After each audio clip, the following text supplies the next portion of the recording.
Hello, this is your host, Adam Graham, from Pretty Much the Present. And in this video, we'll be bringing you a compilation of old-time radio detective podcasts from 2010. The podcasts are appearing, for the most part, unedited, except for some extraneous or repetitive elements that are being removed because this is a compilation. As I said, these are old, so any websites or offers mentioned may not be valid at the time you're listening unless you find them on our website currently. Now, with that said, here is a week of old-time radio detective podcast.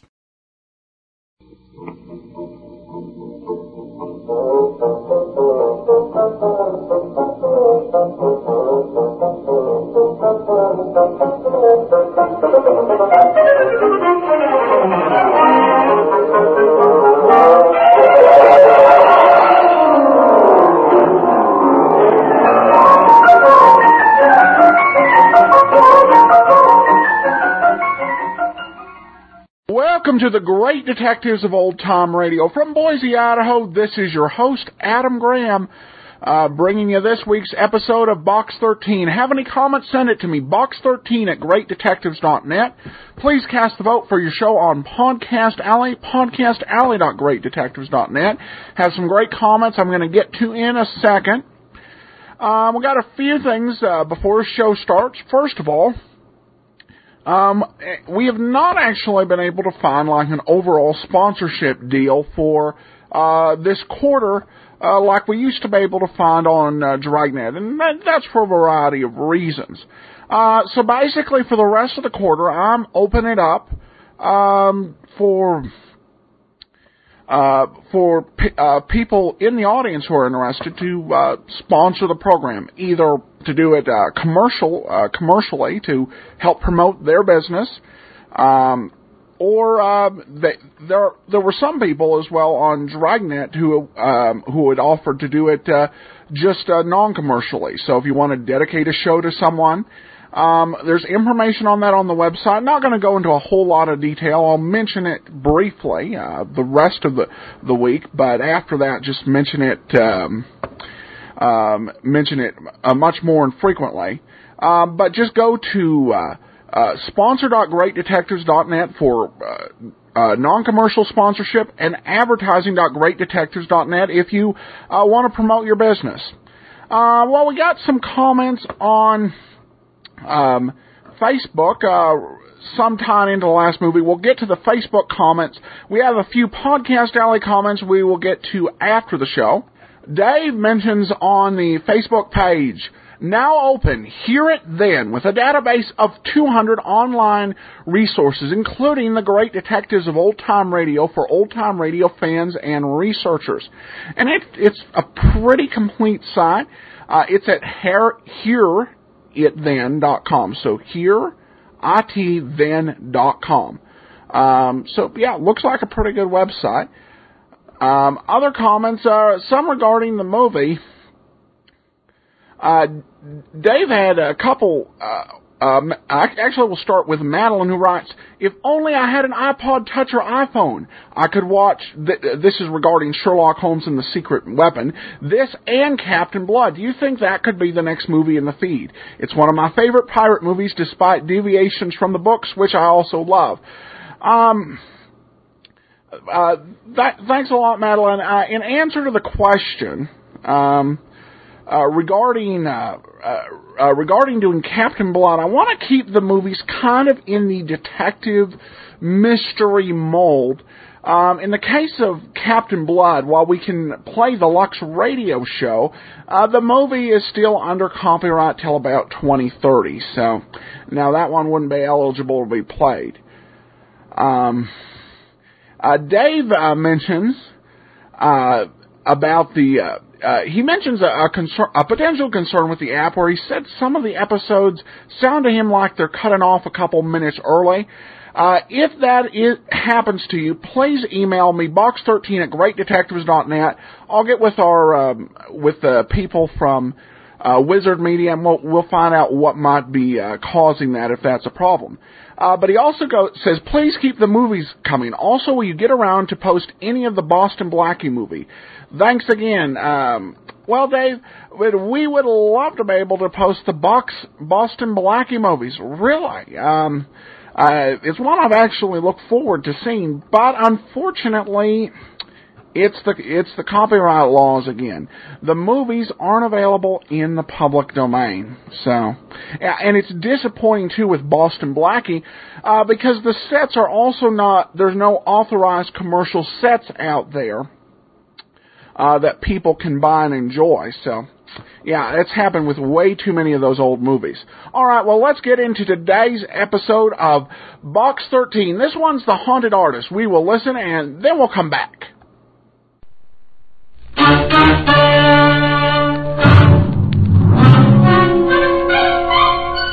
Box 13, with the star of Paramount Pictures, Alan Ladd, as Dan Holliday.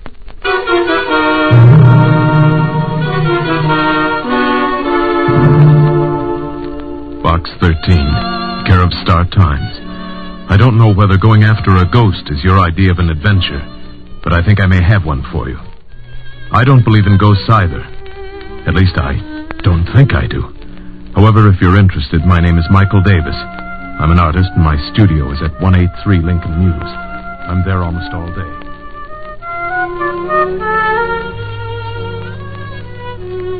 Is at 183 Lincoln Mews. I'm there almost all day and any day. So if you'll drop around, this may be interesting. Michael Davis. So Mr. Michael Davis didn't believe in ghosts. Well, neither did I, until I met Mr. Davis. And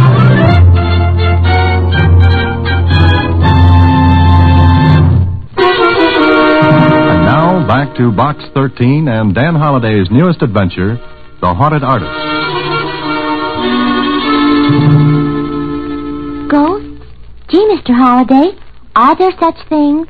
Ever see a bank account after March the 15th? Huh? Skip it, Susie. Michael Davis. He says he's an artist. Do you know anything about art, Susie? Well, I've been to the museum where they have that statue of the Venus de Milo. That's Venus de Milo. The one without arms? Uh-huh. Oh. Well, art is long and time is fleeting, and the same goes for Dan Holliday. And it looks like a trip to Mr. Michael Davis is in order. See you later, Susie. A half hour later, Michael Davis and I were introducing ourselves and shaking hands. I liked him, and he looked like an artist, except when he grinned. Then he looked and seemed a lot younger than he was, 33 or 4. And he grinned as he said, So you advertise for adventure just to get plots for your stories, huh? Yes, that's a general idea. Maybe I'll be able to use yours. Well, this sounds insane, but I think this studio is haunted. Or I am. Why? Do you hear the patter of cold little feet and the clank of chains at night? I wish I did instead of... Oh, come and look. You see that easel in the corner? Mm-hmm. There's a painting on it. I've got it covered now, but... But what? Well, look. Take a good, long look. I did. What I saw was one of those surrealist things. It was a desert with queer figures raising their arms to a brassy sky and a vicious-looking sun. Well, somehow it gave me the shivers. I was staring at it when... Well, Holliday, what do you think of it? What am I supposed to think of it? Meaning you don't like it? Well, I don't know. I hadn't intended you to criticize it. Just look at it and see if you notice anything wrong. Go ahead, I'll keep quiet. I looked again, and something did strike me as being a little odd. I moved in for a closer look, stood there for a moment. Uh-huh. You've got it, Holliday. That stone quarry painted in the right-hand portion of the canvas. Yes, it doesn't belong. I mean, it's out of place. I didn't paint it. Maybe we'd better go over the signals again, Davis. I lost the ball on that play. I don't blame you. But it's the truth. I did not paint that quarry in there. Look at it. The technique is different. Yes, the brushwork's not like the rest. Exactly. And that painting has to be done in 3 days. I've been working on it for 7 months, and it has to be finished. Why? What's the rush? Well, I've been invited to hang a canvas in the Burr galleries. Oh, which means you've arrived. Burner's being to art what the big leagues is to baseball. Exactly. You see, Holliday, I started the painting 7 months ago. Everything was fine for a time. find this stuff.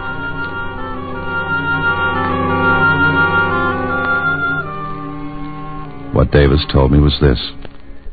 He'd finish work in the evening, cover the painting, and turn in. Then in the morning, when he took the cover off the canvas, the quarry would be painted in. It happened 6 times.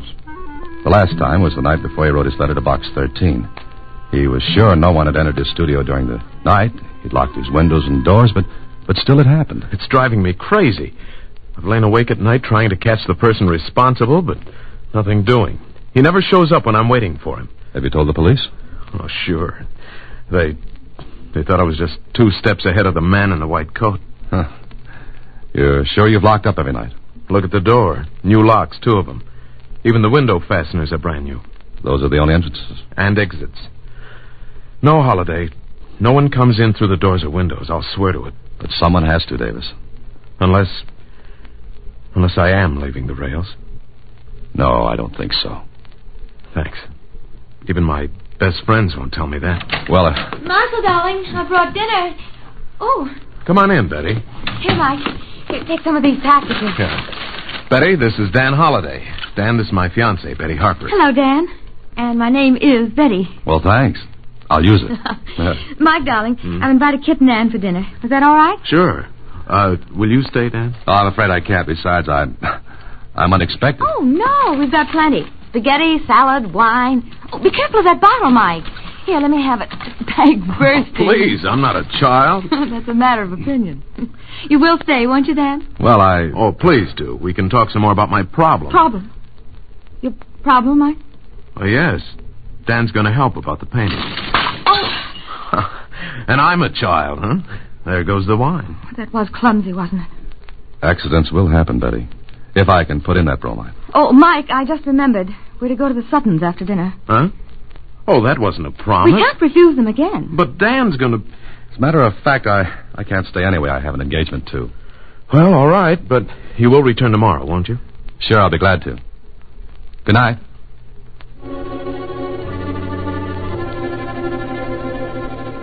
Well, I like this. It looked good. Especially when Mike's own girlfriend was anxious to deal me out. That Betty didn't want me on the team. It was easy to see as the brass button in a collection plate. She didn't drop that bottle of wine. It jumped out of her hands when Mike said I was going to help.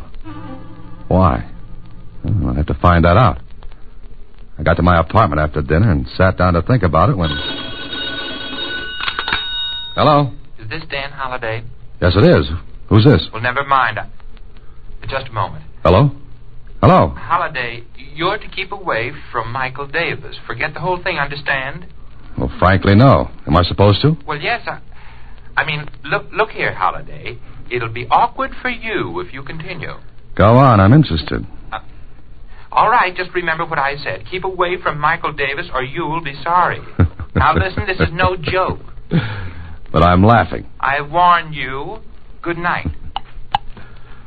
Brother, whoever you were, that was the worst imitation of a squeeze play I ever heard.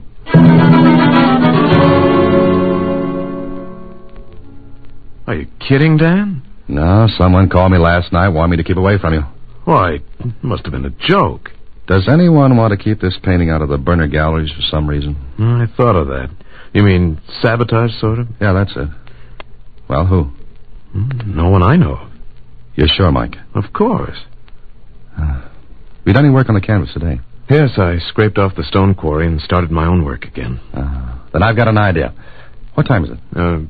4 o'clock. Why? Got any sealing wax? Sealing wax? Well, no, I haven't. Well, can you get some? Well, yes, there's a store a block down the street, but what do you want with sealing wax? Well, for one thing, we're going to prove there's no ghost.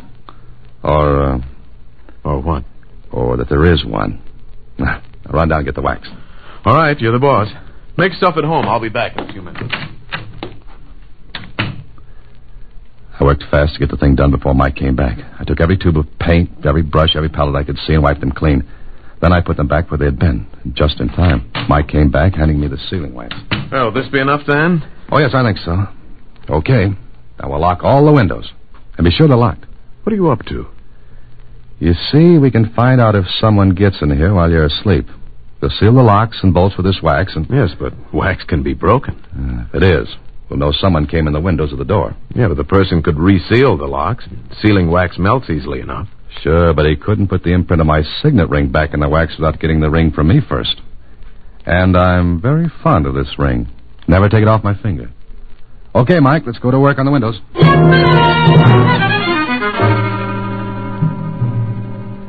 All right, that does it. Both windows sealed. If our ghost gets in now, you'll have to break the wax. You know, there's only one thing wrong. What, Mike? I won't be able to sleep tonight. Oh, well, take something. You've got to sleep because your visitor won't break in unless you do. Dan, suppose those seals aren't broken in the morning, but the painting's been changed anyway. What then? We both apply for an outside cell. Now, don't do anything more on your painting, and don't touch a thing. Why not? You want me to help you, don't you? Certainly. Then ask no questions and do as I say. And tomorrow morning we may have an answer. It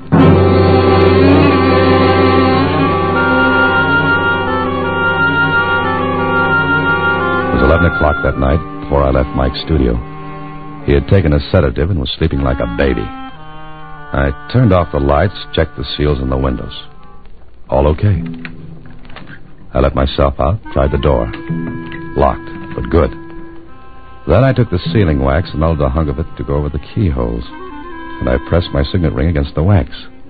I even forced wax into the crack above the door, initialed that. Michael Davis was sealed in.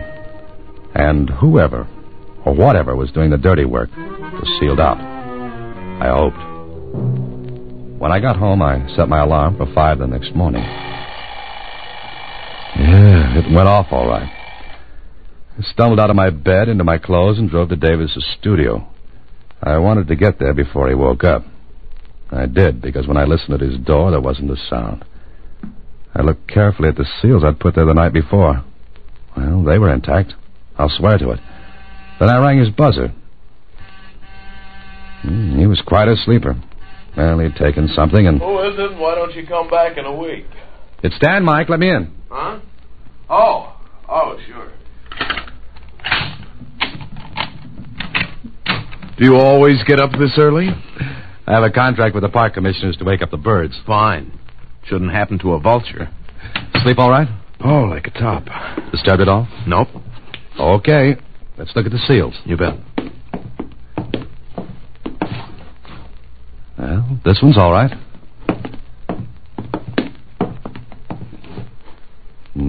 So's this one. And the seals on your door were intact, too. Now, take the cover off the painting, Mike. What if it's been changed again? If it has, I'll buy you a new hat. I wear a size 7 and 3/8. And make it a gray one.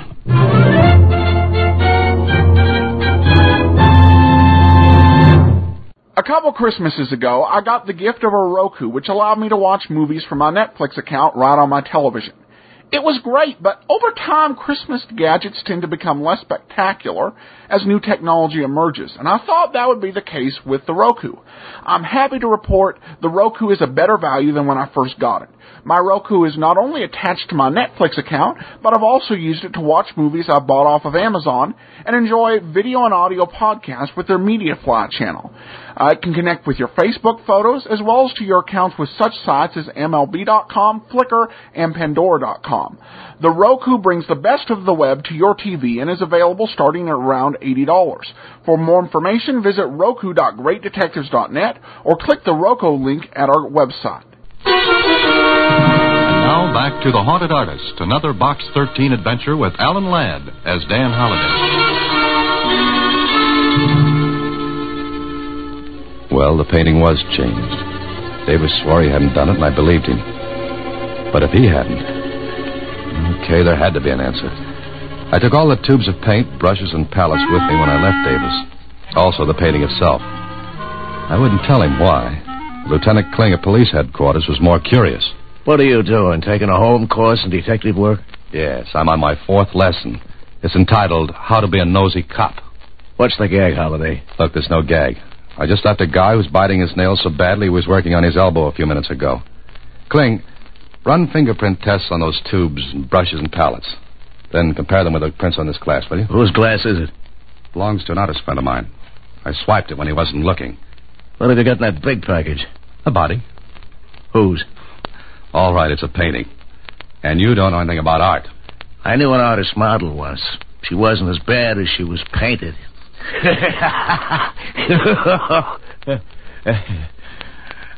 Okay, so I don't slay you. All right, I'll laugh at your joke. Ha ha. Now will you do me that favor? Okay. Fingerprint test in the tubes, brushes, and palette. Compare with prints in the glass, right? How soon can I have them? For anybody else, in a half an hour. For you, 3 hours. Okay?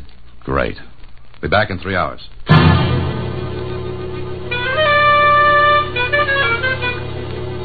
After leaving Kling, I went to the Star-Times and learned the name of an art expert.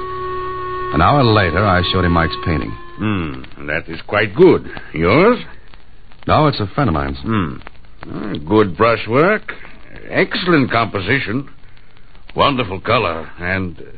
But this has no place in the picture. Look, I've got a lot of things to do. What I want you to do is look at the painting and tell me whatever you can about it. I'll pay you, of course. Oh, very well. But it will take maybe 2 hours to do a good job. You understand? Oh, yeah, sure. I'll be back in 2 hours. Well, it was a merry-go-round. From Kling to the art expert, from him back to Kling. A little less than 3 hours, Dan. Haven't you finished? Sure. There's your stuff, and here's the report. What's the matter with you? Kling, there's no mistake about this report, is there? Mistake? Look, Dan, our boy knows his business. Bet on it. Anything you like. Weren't there any other prints at all? None. The prints on the paint tubes and the rest of that stuff were the same as on the glass. All from the same person. But it can't be. I've got news for you. It is. Well, the only person who could have touched those tubes and brushes was Davis himself. Yet why should he sabotage his own painting, one that meant so much to him? And yet, he was asleep when it happened. Or was he? I stopped thinking about it then. I had to get back to the art expert and find out something. It was a day of surprises because when I saw him... Yeah, fine thing. They pushed me and they took your painting. Who? I'm standing here looking when they come in. I have no time to see who they are. They pushed me. They grabbed the canvas and they're gone. Did you call the police? Yeah, the police come, but I can tell them nothing. Never mind. Were they men, the ones who took the painting? One man, one woman. You're sure there was a woman? Young man, I'm an art expert, but I also know other things. I know a woman when I see one, even for a second. All right. Never mind them now. What did you find out about the painting? Well, not much. I had not much time, but I can tell you this. I think that the right side of the picture was painted by somebody other than the one who painted the rest. You mean that stone quarry wasn't painted by the same artist who did the rest of the picture? No, I do not think so. There's a different technique, one that is familiar, and I think I recognize it. You do? Well, what's his name? The one who painted the quarry. Well, it's a peculiar technique. Some years ago, I handled some paintings by this man. And... All right. Who is he? Luigi Antonetti. Oh. Where can I get in touch with him? Well, what? I want to see him. Where can I reach him? Oh, you're crazy, young man. Luigi Antonetti is dead.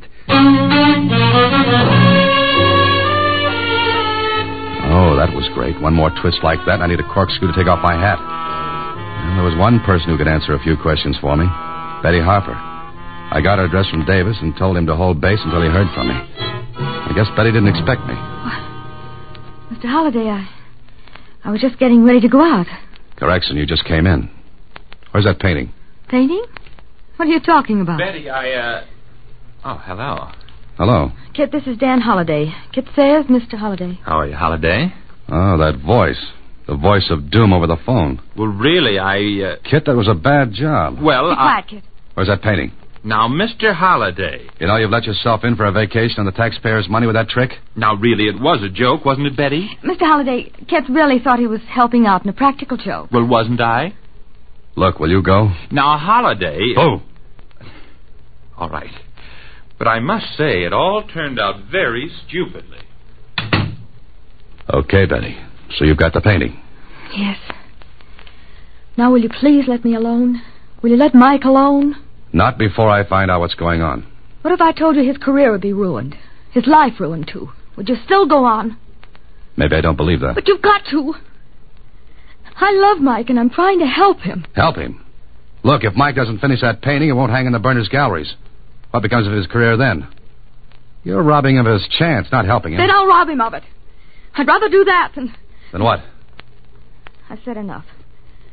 Oh, please, you've got to believe me, Dan. All I want is for Mike to be happy. And all I want to know is what's going on. And what does Luigi Antonetti have to do with all this? How did you find that out? It doesn't matter. Is Luigi Antonetti still alive? He's dead. Then how can he paint that quarry on Mike's canvas? Get out of here. You get out. All right. All right, but I'll find out. If you do and any harm comes to Mike, I swear I'll kill you. Now get out.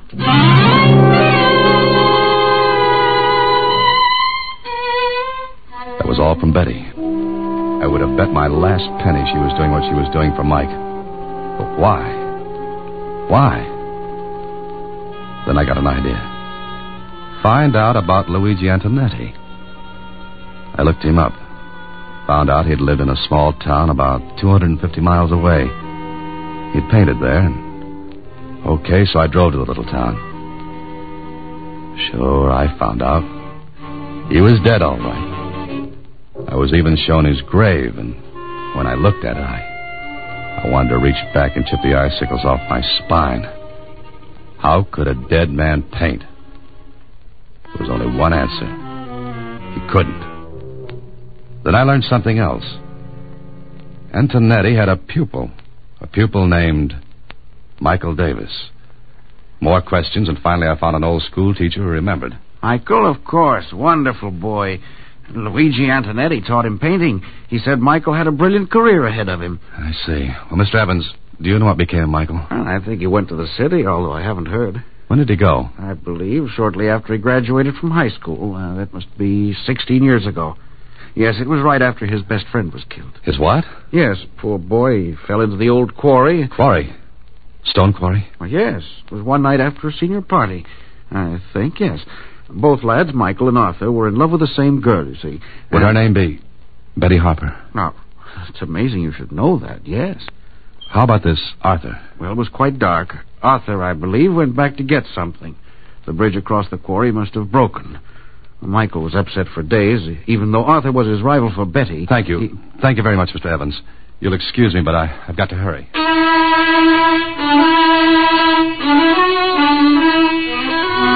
was getting an idea, but I had to put more pieces together.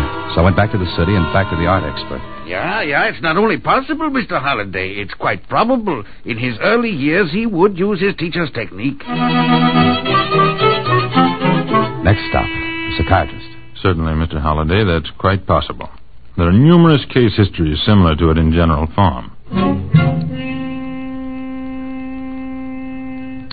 Now things began to fit together. The different technique, that of a dead man, yet only Davis's fingerprints on the tubes and brushes. Betty's concern and her willingness to see his career stopped rather than have me find out the reasons for everything that happened. But I had to bring the whole thing out in the open. So later in Mike's studio... Let me get this straight, Dan. You say I'm doing that myself, ruining my own painting? Yes, you are, Mike. Don't listen to him, Mike. Now, please don't. What's the matter with all of you? Mike, you've got to listen to me. And he's got to listen to me and Dr. Rawlings. Why did you bring a doctor? I'm not only a doctor, Mr. Davis. I'm a psychiatrist. Are you trying to tell me I'm crazy? No, of course you're not. But you will be if you don't let us help. Now, listen, you want your career, don't you? Certainly. All right, you won't have it if you don't let us help. Oh, Mike, send them away, please. Mike, do you remember a person named Arthur Denning? Denning? No, I don't. Now, will you let him alone? Betty, believe me, this is better for him. Ask Dr. Rawlings. Tell him, Doctor. I'm sure Mr. Davis has a guilt complex. Oh, yes. Unless we find out why, he'll never finish this painting. Perhaps never finish any other. Why not? What would stop me? Your own mind, Mr. Davis. Mike, you know as well as I that no one came into your studio the night we sealed it up. No one. You were the only person in here. Now do you see?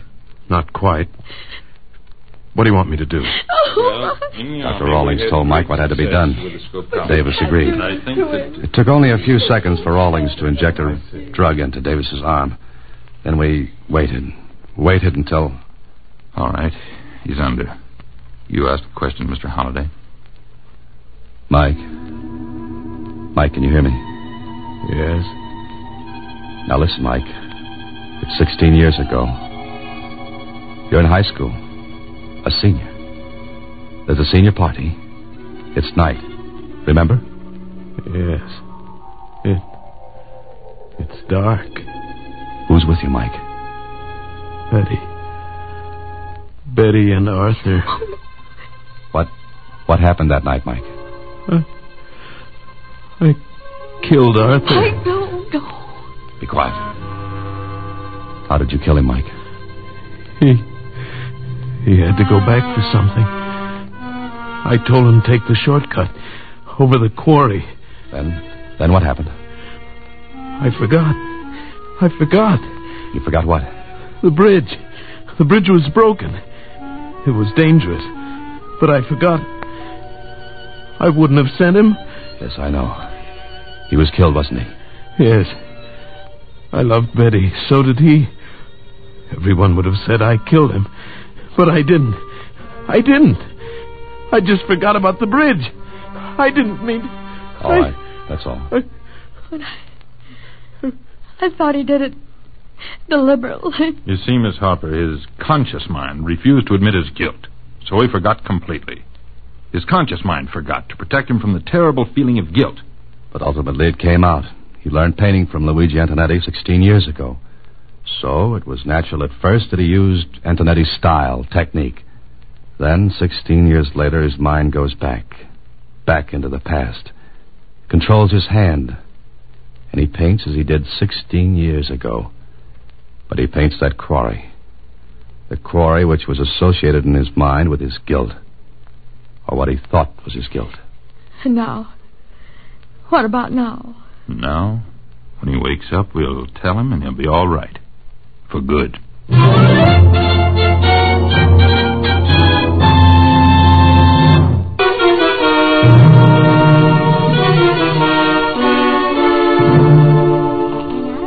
Gallery show have come several new painters of distinction.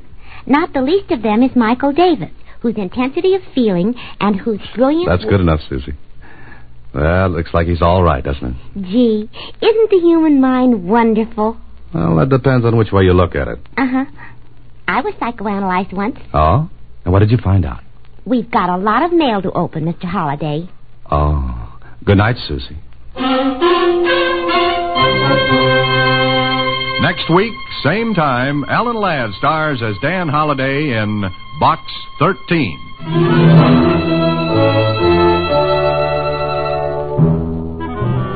Alan Ladd appears through the courtesy of Paramount Pictures. Watch for him in his latest picture, Saigon. Box 13 is directed by Richard Sandville, with an original story by Russell Hughes, and original music composed and conducted by Rudy Schrager. The part of Susie is played by Sylvia Picker. That of Lieutenant Kling by Edmund MacDonald. Production is supervised by Vern Karstensen. This is a Mayfair production from Hollywood.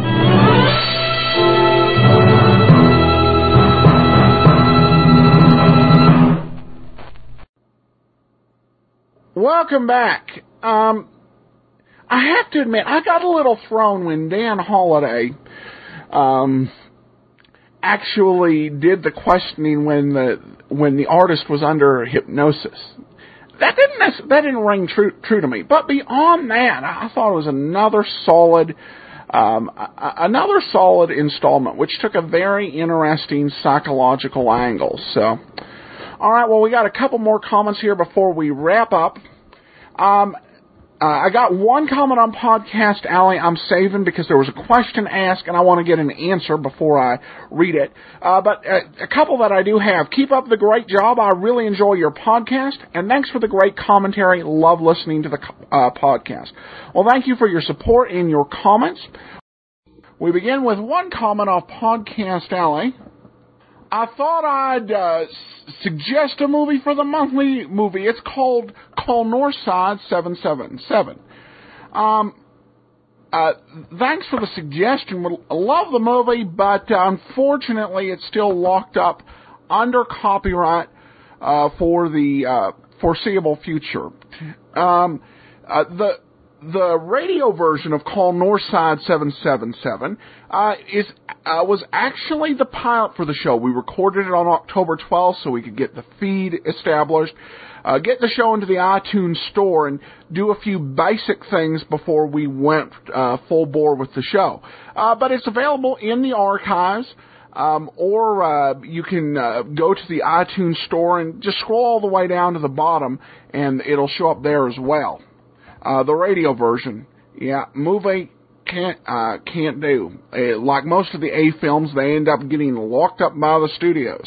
But turning to something that's not locked up, despite the efforts of Inspector Hellman, it's time for Pat Novak for Hire.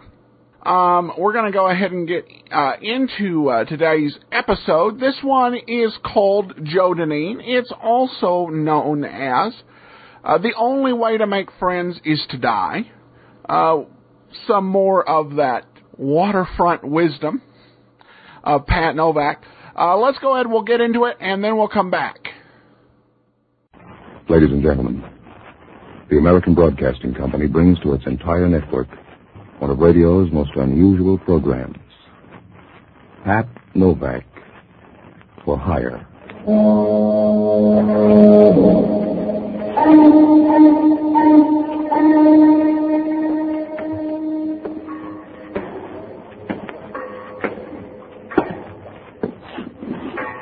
Sure, I'm Pat Novak for Hire.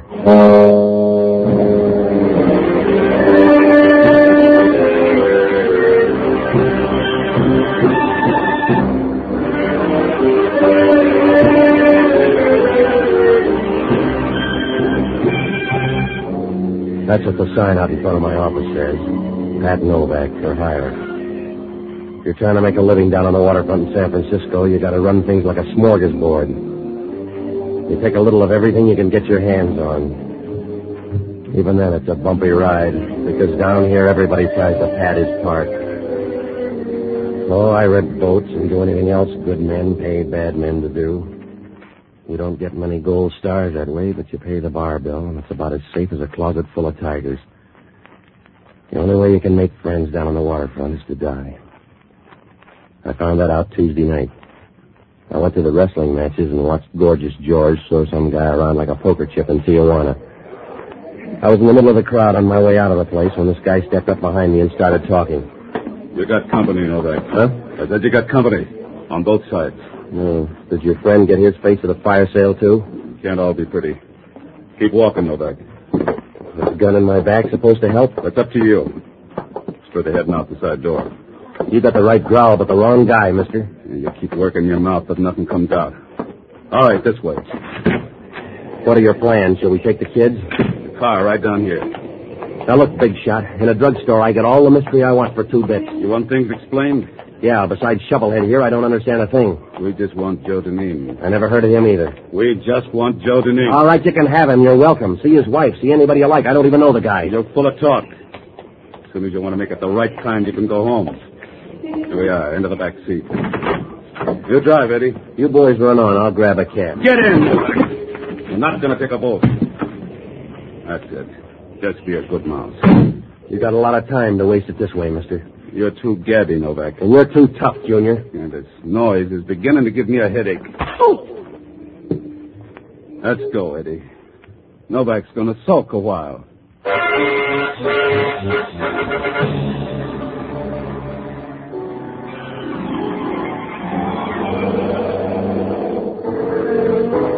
He could have taken 3 bases on that wallet. I spread out on the back seat like a bowl of cake batter and tried to think of a guy named Joe Dineen. There was nobody on my list for that name. But the way these 2 gunsels acted, he was supposed to be a blood relative. I could hear him talking dimly, and I tried to follow the conversation, but it was like trying to put a smoke ring in your pocket. I don't know how long the tour lasted. It must have been about 30 or 40 minutes when the car pulled up and the big gun up started to yank me. Wake up! Wake up, sweet boy! Come on, it's time for your 10 o'clock feeding. Yeah. Wait till I borrow some legs, huh? Come on, you never looked better. All right. Down the dock here. Are we playing a new game or hunting a guy named Dineen? That's right. Good. Now I know the rules. Well, Well, is that your boat, Novak? It's got my name on it. Is that your boat, Novak? Well, what's it look like, the Normandy? Of course it's my boat. Who threw the blood all over it? One of your friends? Maybe Dineen. Now, look, you better back up and start a recap. I never heard of Dineen, and from the size of his friends, I'm just about as happy. You mean he didn't rent a boat off you? If he used that boat, he stole it, mister. I closed up tonight at 7. You make it sound good. It is good. I've been off the waterfront 4 hours. In the meantime, somebody takes my boat and gets it chock full of holes and sends you around a week. Who is Dineen? A friend. I don't blame either of you for hanging on to one. We were supposed to meet him at your landing at 10. He was going to rent one of your boats, and we were going to meet him at 10. There's the boat. You want to pay the damages? We came early and found the boat piled up, blood all over and no Dineen. You got any ideas? Maybe he cut himself shaving. Dragged the bay, mister. I don't know your guy, but somebody did. They met him out there in the bay and cut him down. You sound happy. Now, look, I don't care one way or another, except he used my boat. If he wanted to die, he should have hired a Davenport. That's all I know. I never heard of Joe Dineen. Yeah. You and your friend here better go sap somebody else. Sure, Novak. We'll look around, but hang on to your cards because you still got a hand in this game. Thanks, Mother. I'll remember that. Watch out, Eddie! Watch out, Eddie! You all right, Eddie? Nice curve, Novak. You're wrong, mister. My friends ride the cable car. You made a bum pitch, Novak, and I trust you. All right, let go. You can't afford to fight now. I want you for Eddie, Novak. Sorry, fellow. The water's going to be cold. Hey, what's the trouble? Trouble going on? No. Whatever gave you that idea? I'm a night watchman over here. That fellow lying on the dock there dead? Well, if he's not, he's going to catch cold. What about the other fellow? Maybe he can't swim. What do you care? He doesn't. Oh. They come here looking for something? Yeah. Guess they didn't find it, huh? Somebody's satisfied. They were trying to find the guy that came out of that boat down there. Oh, you mean the funny-looking guy? Huh? A guy got out of that boat a few hours ago, all banged up. I think he was in a fight. Yeah? Sure, somebody shot him. I think he was in a fight. Where'd he go? Down the dock toward the street. He asked about a fella and went down the dock. Oh. He asked about a fella named Novak. Do you know him? Yeah, but I'll do my best to forget.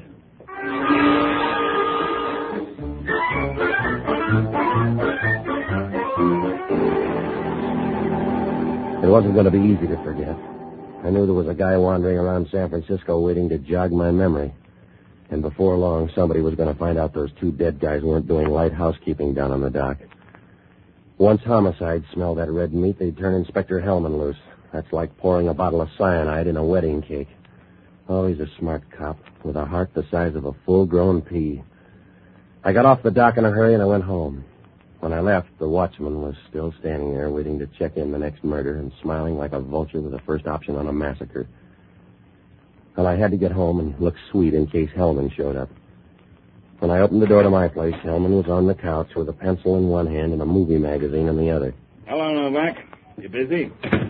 No, I'll just stand here and watch you. A little more of that pencil and movie magazine routine, and you'll break out in a cold sweat. Where have you been?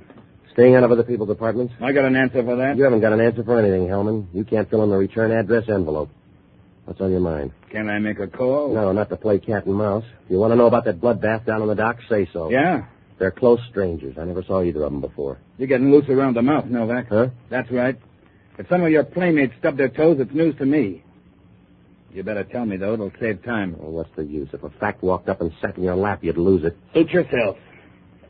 Have a drink? Yeah, I will. Where's the bottle opener? Huh? The bottle opener. You got teeth for it. I need a bottle opener, Hellman. I don't know. Try the kitchen. All right. Yeah. Try the light. Well. About this guy on the floor, Novak. Don't tell him to move because I don't think he can.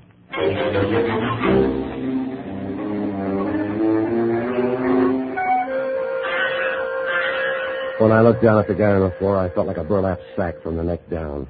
He was a big guy lying on his back, and you got the idea he took it hard. He didn't like the way the vote came in, because he wasn't relaxed the way most people are when they're on the prowl for a harp. He was about as rigid as a coil of wet line on a steamer deck. His face was pockmarked and the color of an old piece of abalone. Hellman was standing over him, and the shadow cut across the lower part of his face. It almost blocked out the gun, a big .38 lying about 4 feet away. The rest of the kitchen was a mess.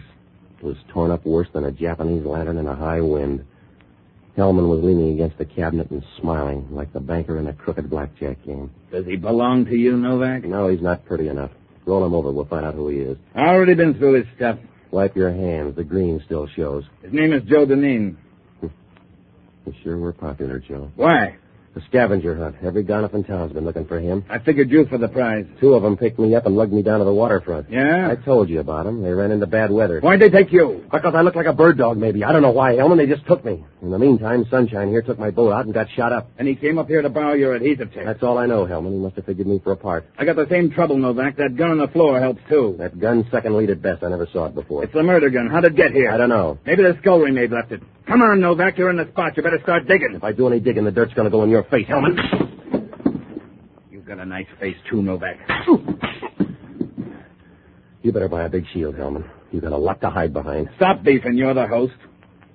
What about the safety deposit box? You're ahead of me on that one. You ought to have your picture taken. He was talking about a safety deposit box when I got here. It was alive when you got here? That's right. Show more joy. The neighbors heard the shooting and phoned in. Well, who did it? What did he say? He said, tough luck, copper. That's all he said. Something about a safety deposit box and tough luck, copper. Oh, that's real fine. You let him die clammed up. You're smart, Hellman. You let him off with a third-rate tagline. You're lucky, Novak. This way it's going to take me 12 hours to wrap you up. I'm going to run that gun through and check a couple of things, and I'll be on your tail. I want to see you follow something up, Hellman. With that big nose of yours, you couldn't find a moose in the bathtub. Look, Novak, you're a small-time waterfront punk. You've been lucky so far, but you're still a punk. I don't like you, and I'm going to hang you by your heels. I'm going to get you. If it's the last thing I ever do, I'm going to get you. Hellman, if I thought you were on the level about that, I'd give myself up.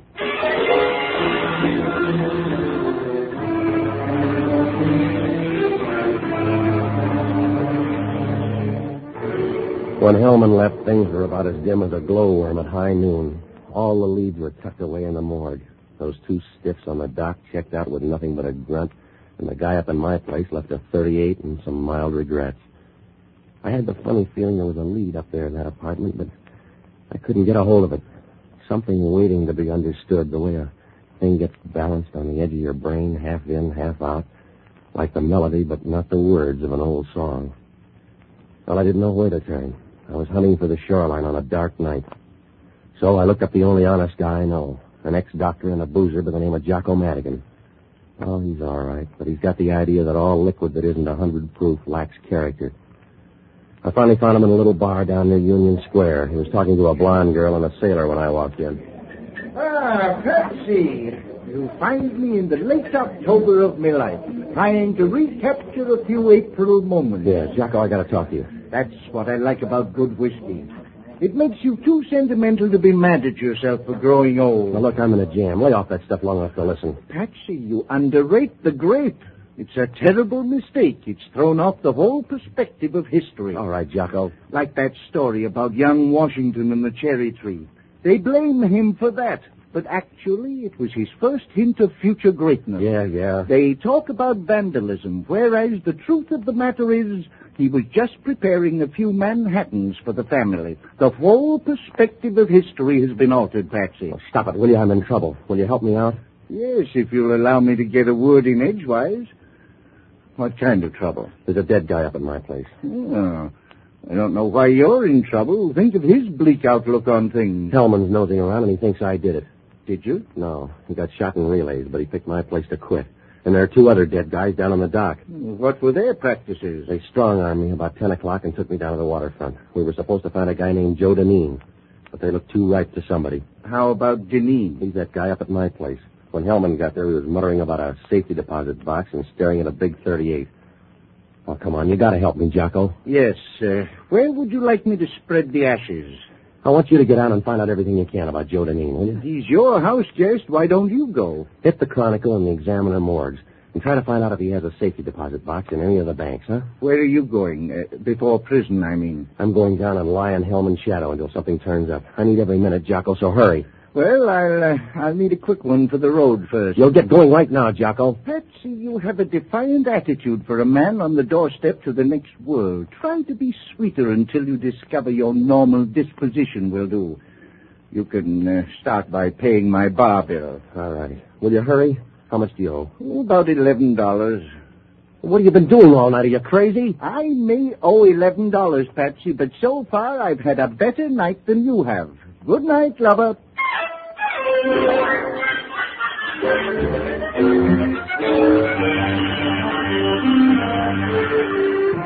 This is Adam Graham for JohnnyDollarAir.com, which is Priceline. When it comes to travel, Priceline gives you choices.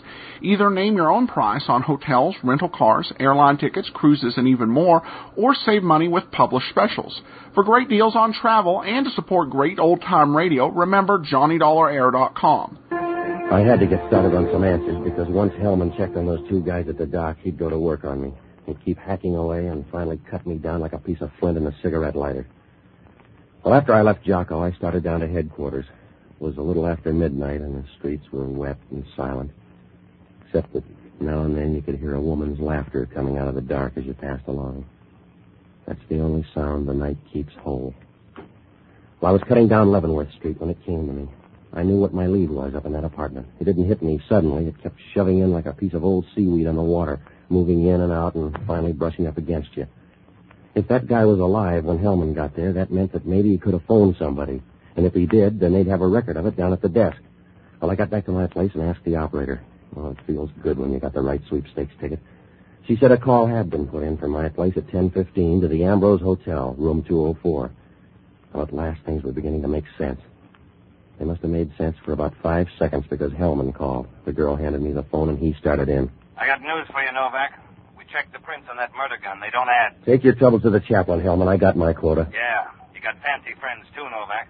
The prints belong to Jake Fidello. Yeah, how do you spell that? F-I-D... You're cute, aren't you, Novak? To Jake Fidello, I'm nothing. Who is he?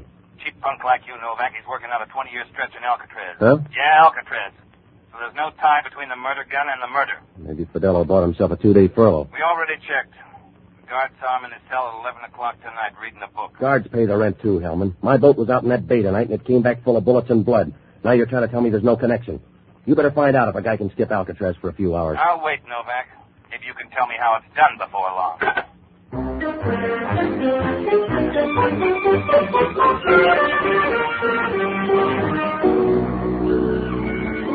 Well, nothing matched now. It was like the chorus girl's legs in a cheap nightclub. If Jake Fidello was smart enough to beat Alcatraz for a couple of hours, then he wasn't dumb enough to leave that murder gun behind. And what was the connection between Dineen and Jake Fidello? And who lived at the Ambrose Hotel? Well, I went up there to find out. It was a small place up near the top of Telegraph Hill, and when I rode by, I could see Alcatraz sitting out on the bay, a lonely island full of birthdays. The Ambrose turned out to be a high-toned little joint, the sort of place with a welcome mats printed in Old English. I went up to 204. The card in the door said Frederica Sims. I knocked, and when the door opened, it was like shaking hands with a flamethrower. She was a tall number, and she screamed Final Edition all over. She stood in the doorway for a minute and swayed in a nice, contented way, like a snake on the right diet. And when she said hello, you wanted to hand her your arm and say, twist. Good evening. Yeah. My name's Novak. I'll remember. Won't you come in? It'll save an argument. Good. I hope you don't mind crowds, Mr. Novak. She means me, Mr. Novak. I'm Mike Trevor. And I'm Freddie Sims. Well, that brings us up to date. A drink would do so much more. You need a drink, Mr. Novak. You look a little dusty. Don't mind her, Novak. She addresses all people as peasants. All right, now suppose you two landowners tell me who killed Joe Dineen. You know, Mark, I don't think he wants the drink. We'll all celebrate when you get around to Dineen. I don't think we know a man by the name of Dineen, particularly if he's dead. Yes, I'm sure we wouldn't like him. Come on, let's drop the smart talk. Come on, back in the saloon. A guy by the name of Joe Dineen died all over my kitchen tonight. Don't get tough, Novak. If you missed your dinner, all right, but don't come up here screaming about your dead friend. Now, look, I'm about 10 feet behind a phone call. Dineen put in a call for this number just before he died. Then it was whimsy, Novak, or anything else you'd like to call it. We don't know the man. You can mull it over on your way downstairs. Yeah, and you can use the time to think over that safety deposit box. What safety deposit box? Oh, you're jumping your cue, lady. Make it more casual, huh? Do you know what you're talking about, Novak? You think so? I'll tell you what I'll do, Novak. I'll buy that key from you. You got a deal, unless you want to pay it off with money. You mean Joe Dineen? That's right. I'm running front on a murder rap.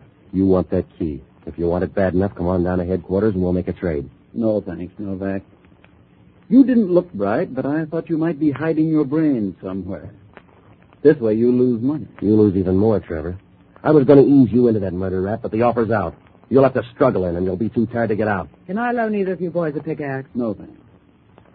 Well, I'm going to run along. Can I drop you anyplace, Novak? I'll stay. You know, I didn't think I could drop you anyplace. Novak, you ought to sell that gleam in your eye. Some airport could use it. Good night, Betty. Be careful. Good night, Mike. I can take care of myself. Yes, if you try. That's all I was worried about. Your friend reads the wrong books. I'll bet you never wasted your time that way. Why don't you sit down on the couch here and have a drink, Patsy? Now that the argument's over. Is it? Well, at least we need a drink. Yeah, sure. That'll make the talk come easy. About that key. You think I want the key? Like nothing else in the world. No. That's a little rash, Patsy. But I do want it. I want it very badly. Those are famous last words, lady. You heard the round with Mike. The prices haven't changed. That's too expensive, darling. Here's your drink. What are you looking at, Patsy? You? The way you slide around on that couch? Yes. Yeah. You belong in the Everglades. If I were there, Patsy, I think you're the kind of a guy who'll be right around the next bend. You sound pretty sure. That's a good way to lose your shirt. I am sure, Patsy. I know that about us. We belong in the swamp. Yeah. We belong together. Because we're the same kind. We're neither good nor bad. We just are. And that has to do. You make it sound corny, baby. Try to hide, darling, but I can see you peeking through your fingers. I can see you awfully good from here, Patsy. Watch out. You're backing into a corner, Angel. But I've got you with me. Make some more noise, huh? I like it. It's true. I've got you with me, haven't I, Patsy? I can still struggle. I'll bet you don't struggle good. I'll bet you don't struggle good at all, Patsy. I still got that key, baby. Yes, you see. It stays at my place. I could eat you, Patsy. You're wonderful. Yeah. You never going to hand me my drink? With soda at the end of the table? Sure. That's it, darling. Ooh!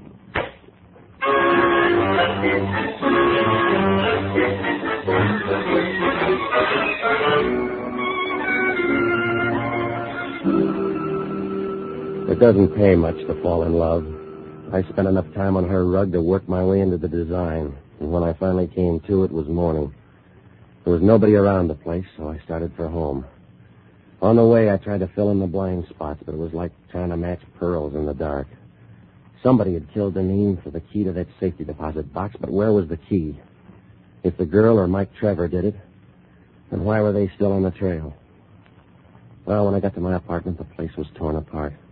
Looked something like a mop closet after a New Year's Eve party. Jocko was sitting in the middle of the room listening to the water fizz. Good morning. Where'd you get the bump on the head? Romance. What'd you find out, Jocko? Dineen had lots of friends and enemies. Yeah, one of them's Jake Fidello. He's number one on the list. Dineen had a brawl with Fidello 2 years ago. Jake promised to square the beef. He's in a bad spot for it now. Maybe. Dineen has no safety deposit box. Oh, that was my out. Perhaps you can take up folk dancing in prison. I'll send you diagrams of new steps from time to time. Fidello has a safety deposit box, though. Yeah? Yeah, he's got a lot of money floating around somewhere. Well. And a lot of women doing the same thing. We're getting a better shuffle now. Is the girl's name Freddie Sims? That's right. Fidello loves her like the last 15 minutes of life.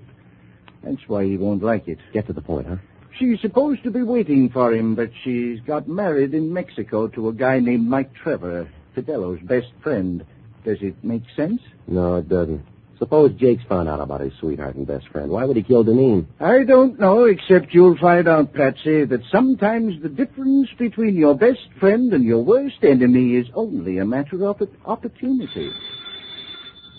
Yeah, Novak talking. How's the dent in your forehead? Oh, you get around, Hellman. Yeah, we picked her up at your apartment. She tell you about that key? A little. She made a confession, too. She's generous. Not to Mike Trevor. She pinned the whole thing on him and signed a statement. We're going out to pick him up now. I'll see you in 10 minutes. Why? In case he wants to shoot somebody, I'm offering you.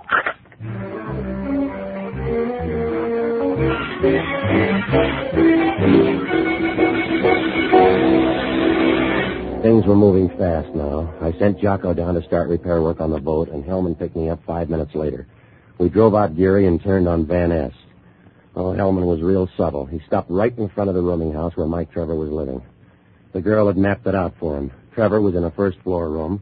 It was a quiet neighborhood. There But as we opened the front door and started in, I got the idea it was going to be a tough place to get any sleep for the next few minutes. Down on the right side here. Stay ahead of me, Novak.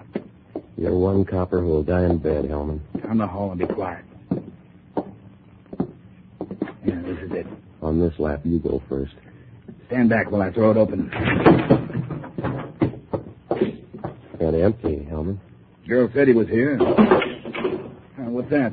Your boy's up at the top of the stairs. You see him? Oh, he's not wearing neon pants. Go up and get him. Come on down, Trevor. Your girl talked. Come on down and sign a confession. I've got a better idea, Copper. You come up and hand me the pen. All right, Novak. Move over, Hellman. He's going to argue. He's heading for the roof. Let's go. Hold it, Hellman. If that door up there is locked, we'll run right through the barrel. You get one more chance, Trevor. Come on down. That roof door's locked. All right, Copper, I'm coming down. Make a hole.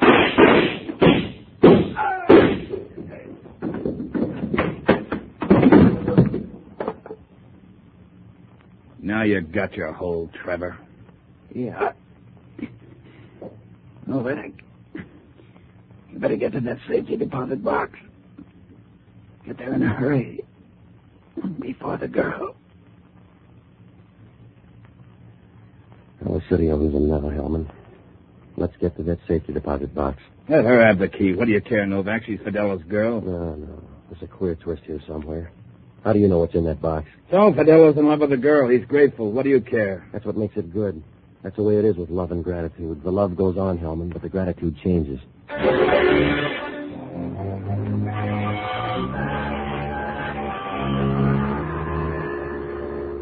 Well, the way things stood, there was only one place that key could be.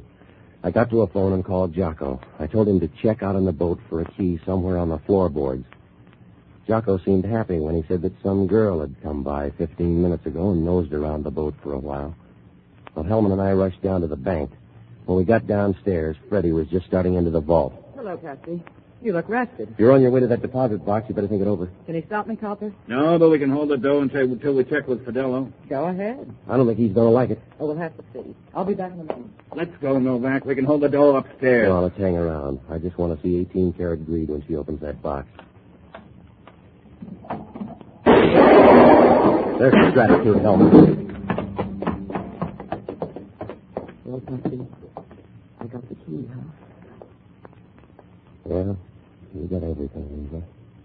How about Mike? I happened to win. He beat you over the line by 20 minutes. Well, that's a nice way to let me know. I'll try again, because you don't rate a nice way. You're not worth anything Fidelo ever had. It's part of argument. I couldn't finish it. I was wrong about one thing, Lisa. When I said Fidelo wouldn't like this. I think he will. Yeah. He was a key.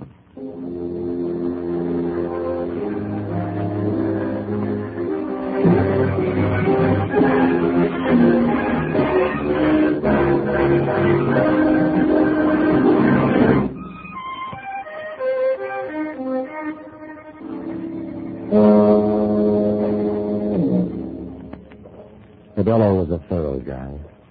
The way he told out, but the right inning. Fidelo found out about the girl and Mike Trevor, so he pulled a switch. He hired his enemy, Joe Dineen, to do the job. Dineen planted the bomb in the safety deposit box, and just to prove it was a square pitch, Fidelo gave Dineen was supposed to kill the girl and leave the key for Mike to blow his head off. And just to make it clean, Fidelo got in touch with him and told him to look up Dineen if anything happened to the girl. That way, he figured to knock up all three of them. But Mike jumped the gun. He started tailing Dineen and shot him up out on the bay. He followed him to my place and killed him with the gun Dineen was carrying. Dineen clock, but he called the girl and told her there was a lot of money in that safety deposit box. Exactly big. But he told the girl finally double-crossed Mike Trevor and turned him in. Trevor killed those two guys on the pier, and he lost Dineen in the fog. And when he drove up, a couple of jumpers along. That's scary. The question, what could that girl have said to Jocko to make him let her walk in and breeze out with that key? I mentioned that to Jocko, but he just smiled.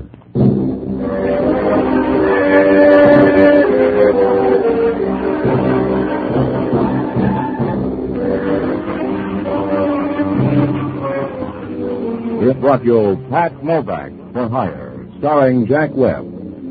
Pat Novak is directed and produced by William B. Rousseau. Jocko Madigan is played by Tudor Owen. Inspector Hellman is played by Raymond Burr. Music was composed and in our cast were Von Fady, Paul Avery, Harley Bear, and Herb Ellis. This program is being released to our worldwide facilities of the Armed Forces Radio Service. This is George Fenneman inviting you to be with us again next week, when over most of these same ABC stations will bring you Pat Novak for Hire. This program came to you from Hollywood.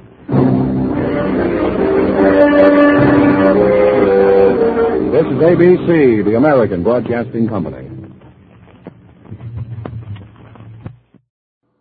Welcome back. It's been it was a pretty interesting episode. Towards the end, you kind of were wondering, why was Novak even there with Hellman? Usually there's some logical justification. This time there wasn't, but you had to have them there. It's one of the big formulas of the show, of Novak and Hellman going in together. It's one of the actually the oddest rituals of the show, but you just can't do an episode of Pat Novak without it.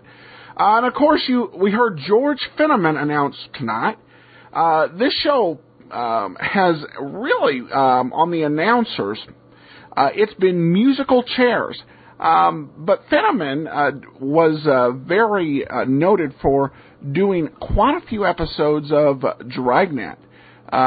So when I first heard the opening and the way he read that, "Ladies and Gentlemen," I was kind of like, this sounds bizarrely familiar. All right, well, we've got a couple more things. First of all, I want to tip my hat to Andrew Rhines, who is heading towards his 100th episode of the old-time radio daily westerns. Should be about there when this one airs. He's doing 6 shows a week instead of the 5 we're doing here, so slightly ahead on that. And he got a mention on This Week in Tech, so fantastic. The show's continuing to grow. You can check out OTRwesterns.com if you want to hear a show like this, only for westerns and with a different style in the opening and closing. We got another comment off Podcast Alley we'll get to, and then one off Facebook before we wrap up. Adam works hard to bring new quality recordings every day, researches the pieces, and gives interesting information and pretty good analysis of the show afterwards. Great podcast. Thank you to Pinkertonic. Melissa writes on Facebook, "Great Detectives and Dragnet are my favorite shows to listen to while I'm having acupuncture. Also relaxing. Thanks." Wow, acupuncture. I think it actually works pretty good for any activity where you can be able to have something in your ears, or even on the side if you've got the right equipment. There are a lot of accessories out there. So thanks for listening, Melissa, and thanks everybody so much for listening. I got this email or comment on Podcast Alley from Leslie in Australia. I've been holding a few days because I can't, don't want to answer without having an answer. She writes, "Is the app available in Australia? It isn't on iTunes here, and I can't find it anywhere else." Leslie. Well, Leslie, I double-checked with Wizard Media, who designs the app, and they advised me it is indeed available in Australia. You should be able to go into the App Store on your iPod or iPod Touch or iPhone, search for Old Time Radio. We're one of the top results. If for some reason that doesn't work, email me and I will send you a link to go ahead and to download that. And by the way, speaking of the app, I've actually went ahead for yesterday's show. I forgot to mention it on yesterday's show. I uploaded an extra bonus episode of Dragnet, and that's the Dragnet episode that aired one night before yesterday's Pat Novak. So that's available as an extra if you have the app. I've been continuing to research information on the career of Bob Bailey, and I came across a 12-year-old online article that gives some more insight. The big thing is he actually looks like started out in Chicago, and he did some radio shows where there's not really any known records that were pretty much comedies. The Road of Life, Scattergood Baines, and That Brewster Boy. So he did those radio shows prior to coming to Hollywood to work in movies a little bit, which he did with Laurel and Hardy. The other thing is that when trying to fill in the gaps is he wasn't just an actor, he was a writer. If you've seen the children's show Fury, he wrote several scripts for that. Because he tended to operate under some different pseudonyms, it's really hard to piece together what all he wrote. But writing, acting on the side, I guess that really, I guess, was kind of how he made a living there in the 40s and 50s. All right. I'm going to mention, I didn't mention this yesterday. I decided instead of mentioning this every day, I'll just go ahead and mention it Monday, Wednesday, Friday, this week, Tuesday, Thursday, next week. But we are offering, we've opened it up without a specific advertising contract to give, to basically handle selling of advertising and non-commercial sponsorships for the great detectives of old-time radio. It's a nice opportunity for you if you have a business. I was kind of thinking if you've got a Chevron station, Let George Do It would be a perfect show to sponsor, because we just have to know, say this was brought to you by Lefty's filling station, because you already got the Chevron ads in. But I don't know if we have anybody who's got a Chevron station listening. So, all right, well, we're going to get into today's episode. I'll let George do it. It's called The Immigration Racket, and we will listen to it, and then we'll come back.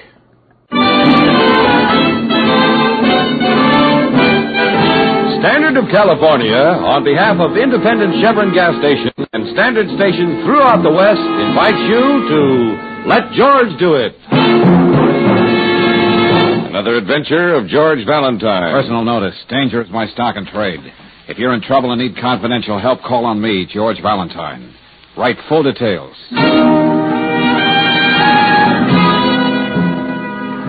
Dear Mr. Valentine, 10 years now I work hard to be good American. Soon I get citizen papers. But maybe I don't get them. Maybe Judge will say what I am doing is wrong.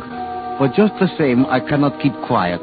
Because inside, I am already American citizen. You got to help me. Because it is my whole life to be American citizen. I live at 82 Barrow Street. I am yours respectedly, Stepan Karowski. Well, I'd say that's a little on the pathetic side, Brooksy. Yes, but what can it be that he doesn't know is right or wrong? Oh, probably nothing at all. Chances are Stepan Karowski is just over-worried about getting his citizenship papers. Well, it's pretty clear they mean everything to him. Well, I know. Anyone who can write a letter like this, and I don't mean the grammar, deserves a few minutes of another citizen's time.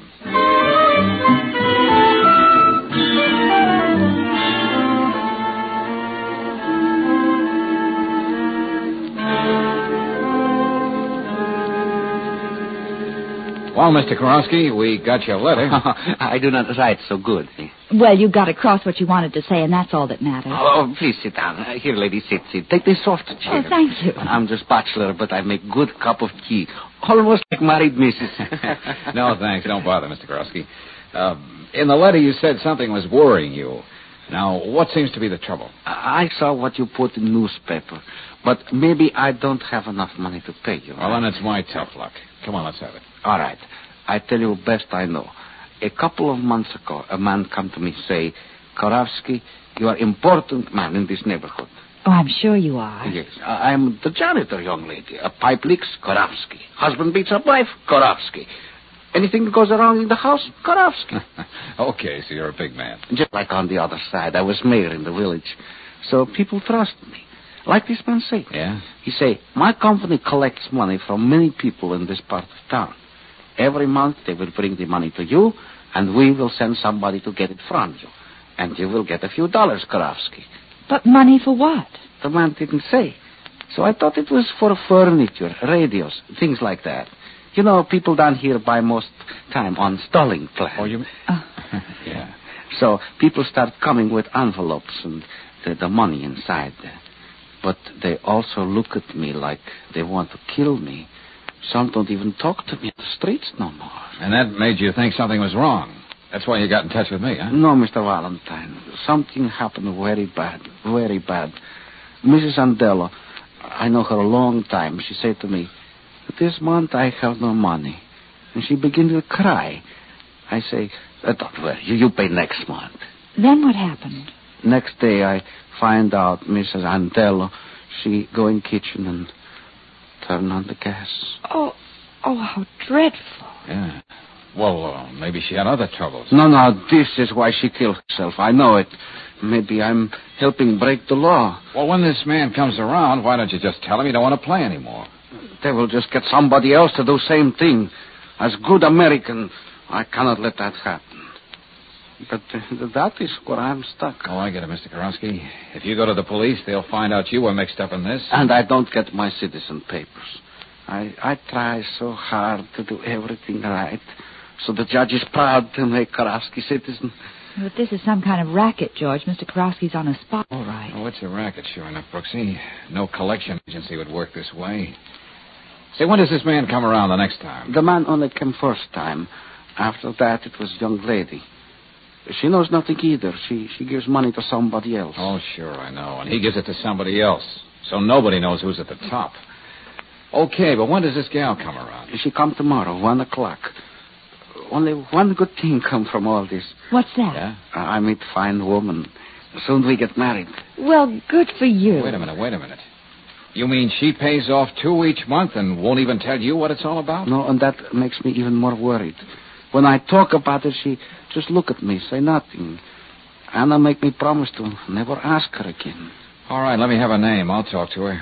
Maybe she'll open up for me. Mrs. Anna Feder, a widow lady. Just around the corner over Baker shop. All right, just sit tight. How can I thank you? Give it. Let's just say I'm trying to be as good a citizen as you, Mr. Korovsky.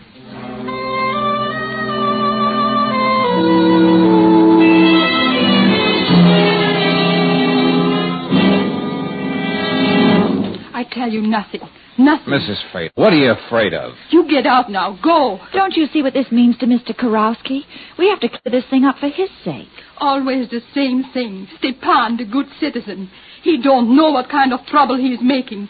Now get out. Oh, but Mrs. Fate, will you listen? Golly, what did we get into, George? That woman's scared to death. Yeah, and I wonder how many more there are like her. Well, Brooksy, maybe we'll find out tomorrow when that girl makes her collections at Korovsky's.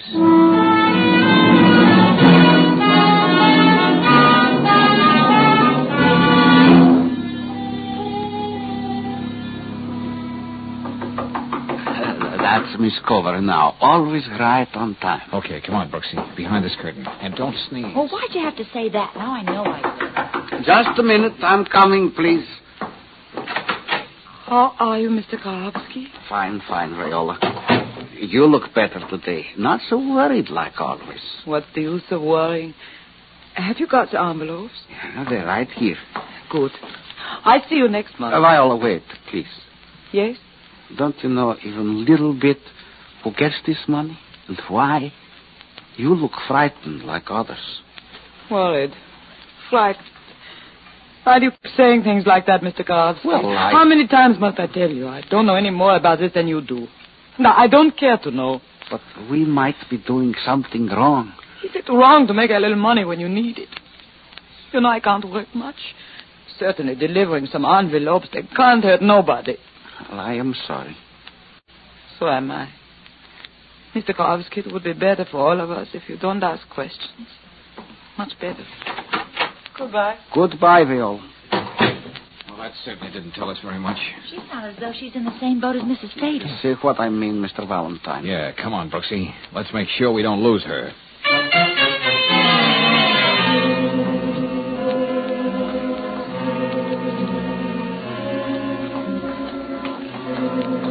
She's headed right for the Von Dome apartments. Pretty swank, huh? Pretty strange, too. Hey, wait a minute. She's going into the servants' entrance. And so are you. Find out where she's going, Brooksy. But how? Well, make believe you're a maid, hairdresser, anything. Get going. Oh.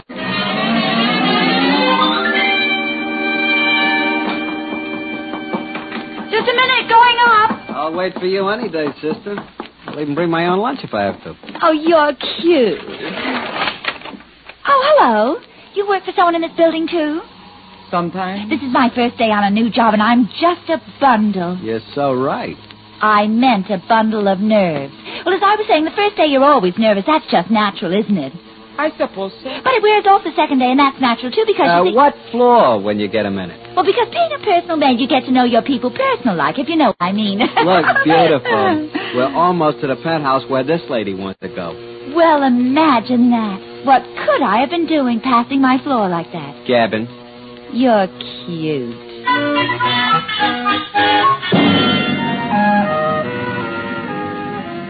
George, Viola might be doing housework in the Armstrong penthouse and won't be down for hours yet. Yeah, well, I don't intend to wait for hours. Besides, it won't hurt to find out just who Maurice Armstrong is. And who are you going to be? Well, I'll think of something on the way up.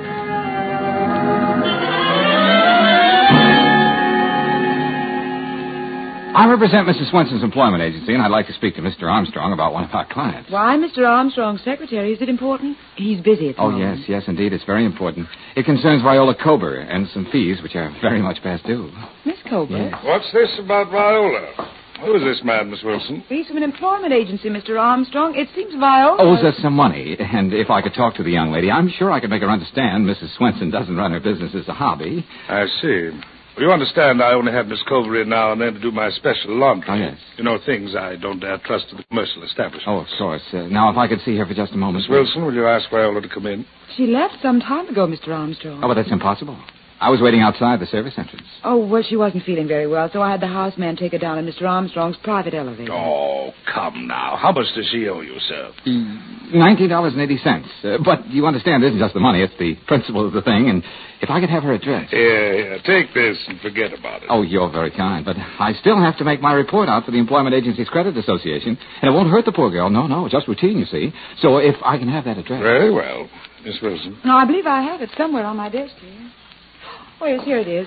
342 Morrow Street. Oh, thank you very much. 342 Morrow Street. Sorry to inconvenience you folks, but you'd be surprised the things I have to do on my job.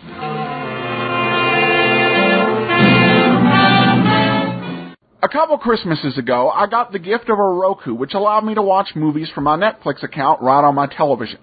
It was great, but over time, Christmas gadgets tend to become less spectacular as new technology emerges, and I thought that would be the case with the Roku. I'm happy to report the Roku is a better value than when I first got it. My Roku is not only attached to my Netflix account, but I've also used it to watch movies I bought off of Amazon and enjoy video and audio podcasts with their MediaFly channel. It can connect with your Facebook photos as well as to your accounts with such sites as MLB.com, Flickr, and Pandora.com. The Roku brings the best of the web to your TV and is available starting at around $80. For more information, visit roku.greatdetectives.net or click the Roku link at our website.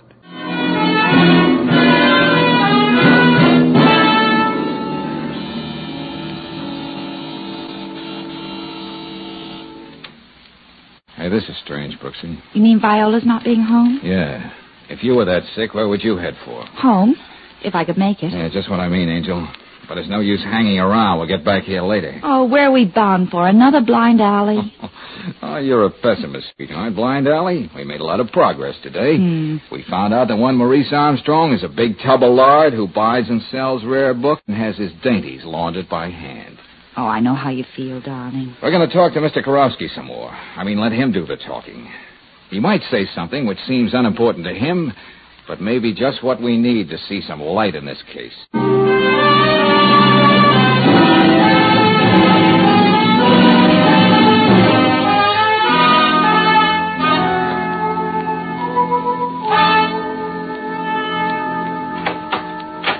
George, the door's unlocked. Yeah, wait, Angel. I'll put the light on.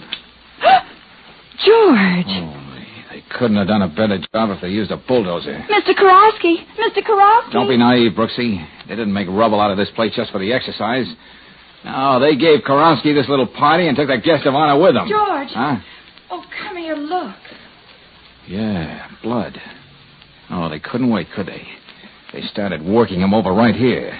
Oh, but he's such a little man. We're up against a racket that thrives on little people, Brooksy. But what kind of a racket? What do they do to scare people dumb? Well, we'll keep running up those blind alleys till we find out.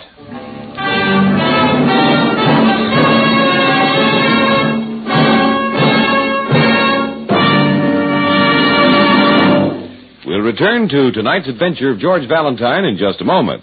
Meanwhile, a word about preparing for your vacation. A friend of mine found he was robbed on his vacation by a handful of weak spark plugs and a dirty air cleaner. He discovered that dirty, cracked, or chipped plugs can't fire properly, that they can waste up to 1 gallon of gasoline in 10. He learned, too, that a dust-clogged air cleaner can waste as much gasoline as driving with your choke out. Before you start on your vacation, prevent gasoline robbery by doing this. Have your spark plugs inspected at an independent Chevron gas station or a standard station. If your present spark plugs have given you 10,000 miles of service, you may be money ahead by getting a new set of Atlas Champions. Atlas Champion spark plugs are precision-made for accurate timing, full flash sparking, and trouble-free service. And don't forget to have that air cleaner serviced. It's a quick, inexpensive job. Get these two services at a standard station or independent Chevron gas station where they say and mean, we'll take better care of your car.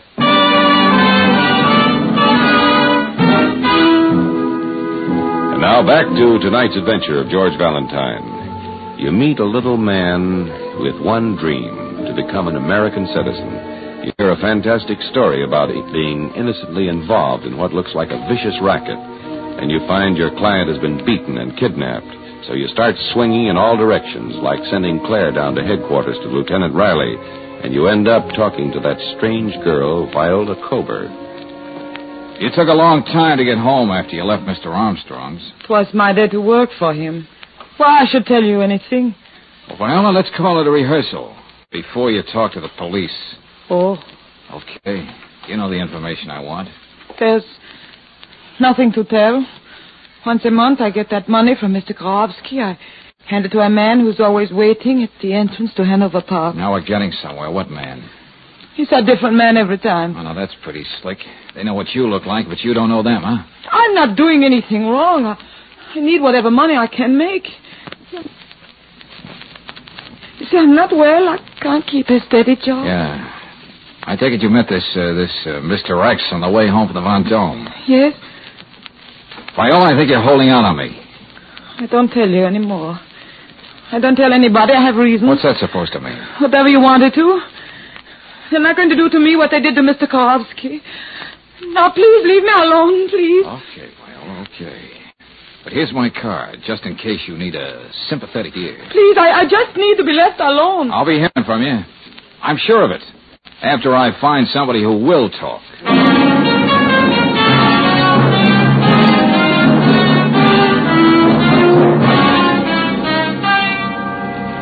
Well, how's it going, Bennett? Besides pictures of the old man's place, Lieutenant, nothing. Well, see what you can find on the stairs going up to the street. Oh, I don't know what's keeping George, Lieutenant Riley. He said he... Come on, Mrs. No, Fair. no, I don't want to see it. No, no. Are you afraid it might make you talk, Mrs. Frater? Valentine, what the devil... Lieutenant. Go on. Take a good look, Mrs. Frater. Oh. Yeah. And everything was always so nice. So nice. Oh, Stepan. And over here, Mrs. Frater. Here's something that's not so nice. Oh, no. Yeah, that's right. Stepan's blood. Where is he? What are they doing to him? If you want to find out, and if you love him, you'll loosen up. Now, who are you paying that money to every month, Mrs. Frater? All right. I'll tell everything. Good. Forgive the dramatic entrance, Lieutenant. Yeah. Go on, Mrs. Fader. Here, you better sit down over here, Mrs. Fader. Heaven on earth. That's the American expression, isn't it? Yeah? To a foreigner like me, it's more than that. It's a real heaven on earth, this country. You can't blame me if I would do anything to stay here. What are you trying to say, Mrs. Fader?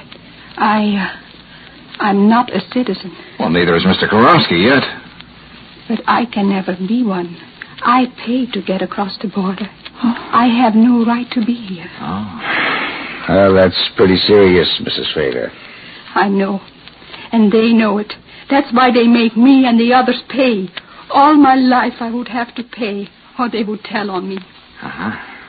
Well, there's our racket, Lieutenant. Oh, it's hard to believe. Yeah, this is getting to be bigger than us, Valentine. It calls for a trip to the Federal Building. Yeah. Please, you must find Stepan. I don't matter about me now. We'll do everything we can, madam. Well, you can carry the ball from here, Lieutenant. But I've still got a client named Stepan Karofsky.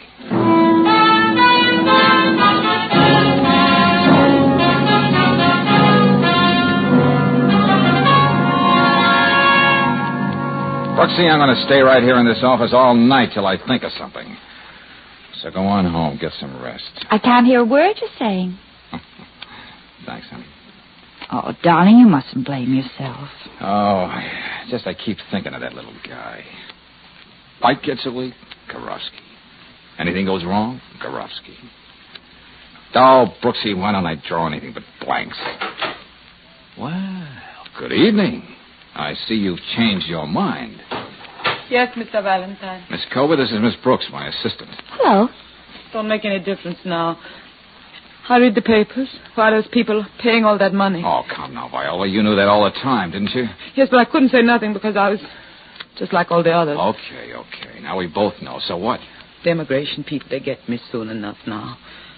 May as well tell you everything. Perhaps you can still find Mr. Karofsky before... What's everything supposed to mean? I know who is man at the top. George. Go on. I lied about meeting those different men in the park. I always brought the money directly to Maurice Armstrong. Why, that fat pig. It's bigger than you think, Mr. Valentine. He takes all he can get to smuggle people in the country and then blackmails them for the rest of their lives. Anybody's guess in how many other big cities he does the same thing. Uh-huh. Shall I call Lieutenant Riley, George? No, Brooksy. We'll pick him up on the way to the Vendome. It's his party, but I want the pleasure of making Armstrong tell me what he's done with Karofsky. Mr. Valentine, I'm afraid of what they do to me. You'll be okay, Viola. We'll drop you off at your place first. Lock yourself in and stay put till you hear from me. Now, come on, let's get going.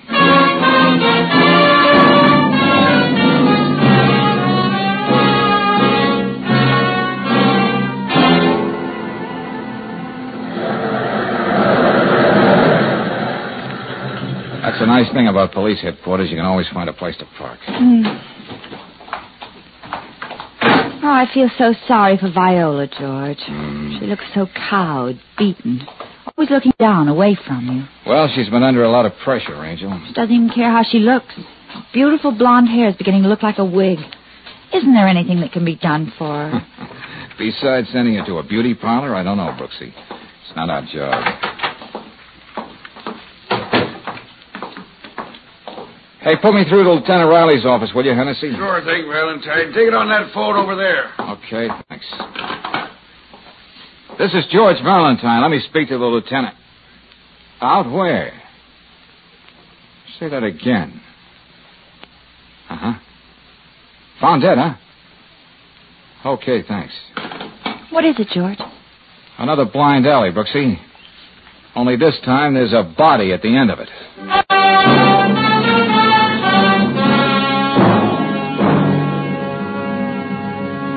Well, Valentine, there he is, sprawled over his desk, the gun still in his hand.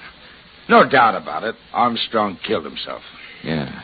After what you told me, my guess is he thought we were closing in on him. Well, there goes our last chance to find out what happened to Mr. Karofsky.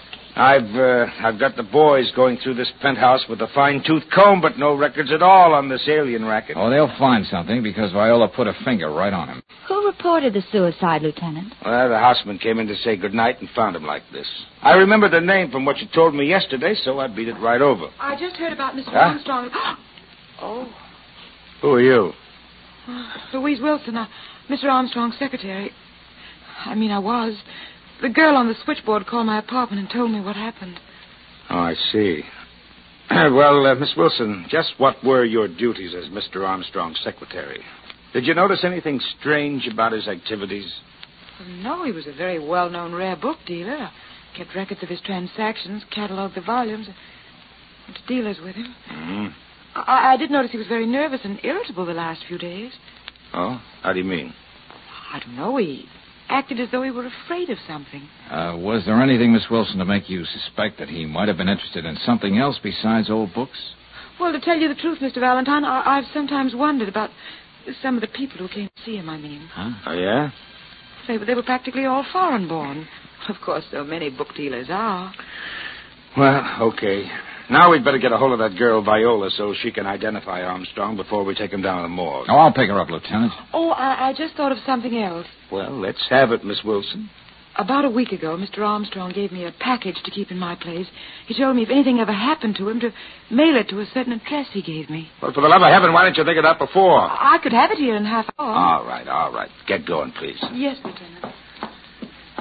Well, what's the matter, George? Why don't we get going for Viola? Oh, there's no hurry, Brooksy. What do you mean there's no hurry? We want to get through here tonight. Well, that's been the trouble with me up to now, Lieutenant. I've been trying to cover too much ground too fast. But now I'm beginning to get a nice, clear picture of this whole deal. If you don't stop talking in riddles, I'll... See you in a little while, Lieutenant.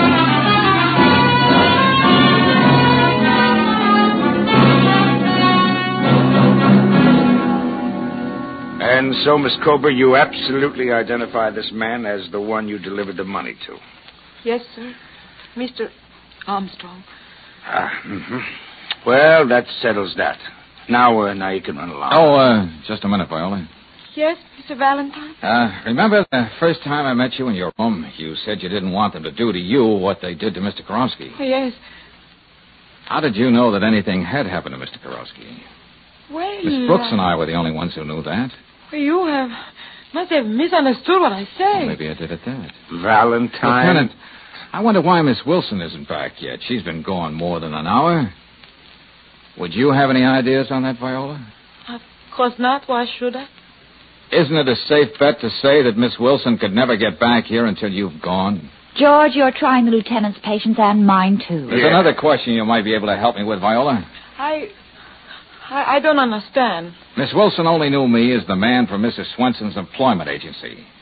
Now, why wasn't she surprised when she saw me here tonight? And why did she call me Mr. Valentine? Lieutenant, what did she say? I don't know. Remember, Brooksy, you remarked about Viola's hair?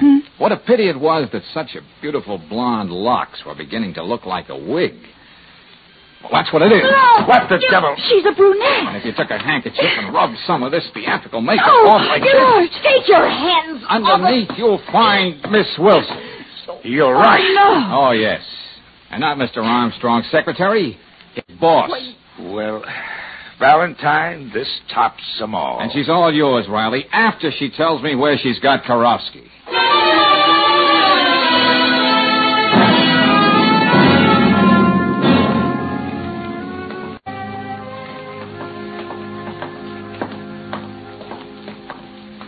Oh, this is it, Brooksy. Oh, nurse, may we see Mr. Karofsky now? In a few minutes. If you will just sit here, I'll call you. Okay, thanks. Oh, still hard to believe. What's that, Angel?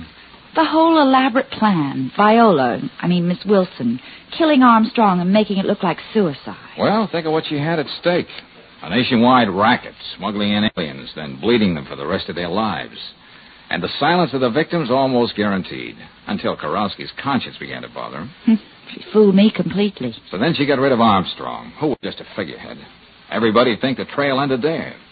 And with all the records nice and safe, she could go right on, under any other name. You can go in and see Mr. Karofsky now. Okay, thanks. Let's go, Brooks. Right.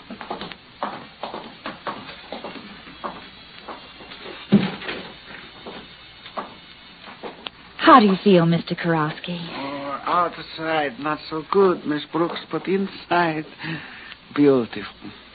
Thank you, Mr. Valentine. Oh, thank me. Coming from a guy who took the beating you took, that's a laugh. We spoke to Lieutenant Riley, and you don't have a thing to worry about, Mr. Karofsky. You've practically got your citizenship papers now. I am very happy. Oh, yeah, there's another thing. Yes?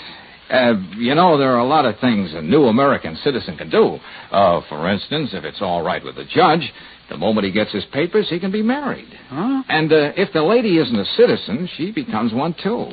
That is, after she spends a little time, say, in Canada, Mexico. You mean Anna and me? Let me be the first to congratulate you, Mr. Karowski. Oh, my, this is a wonderful country.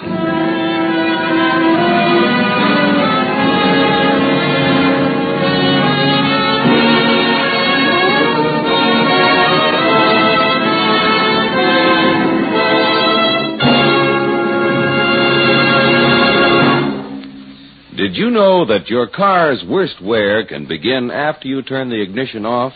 Experts say hidden rust inside cold cylinders causes as much as 80% of motor wear. Here's the way to beat that number one enemy hidden in your car's engine. Just make sure you use compounded RPM motor oil. The compounds in this premium quality oil act to prevent rusting of your engine parts. Where ordinary oils run off finely polished parts, RPM clings to the job, fights off rust when your car is standing cold and when it's running hot, too. No wonder RPM is the choice of Western motorists 2-to-1 over any other motor oil. Get this rust fighter tomorrow. Ask for RPM motor oil at any standard station or independent Chevron gas station where they say and mean, we'll take better care of your car.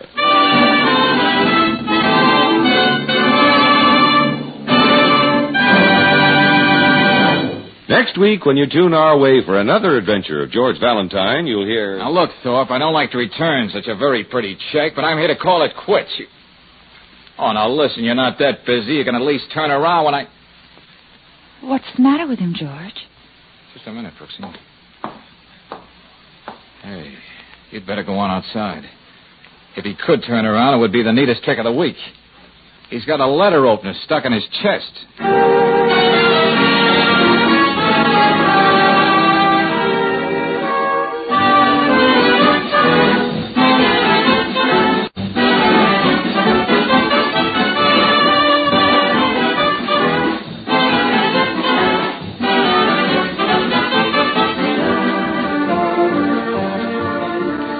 Tonight's adventure of George Valentine has been brought to you by Standard of California on behalf of independent Chevron gas stations and Standard stations throughout the West. Let George Do It stars Robert Bailey as George with Frances Robinson as Claire. Wally Mayer appears as Lieutenant Riley. Tonight's story was written by David Victor and Herbert Little, Jr. and directed by Don Clark. Also heard in the cast were Betty Lou Gerson as Viola, Louis Van Ruten as Karowski, Yana DeLos as Mrs. Fader, Alan Reed as Armstrong, and Harry Bartell as the elevator boy. The music is composed and conducted by Eddie Dunstetter. Your announcer, John Heaston. Listen again next week, same time, same station, to Let George Do It.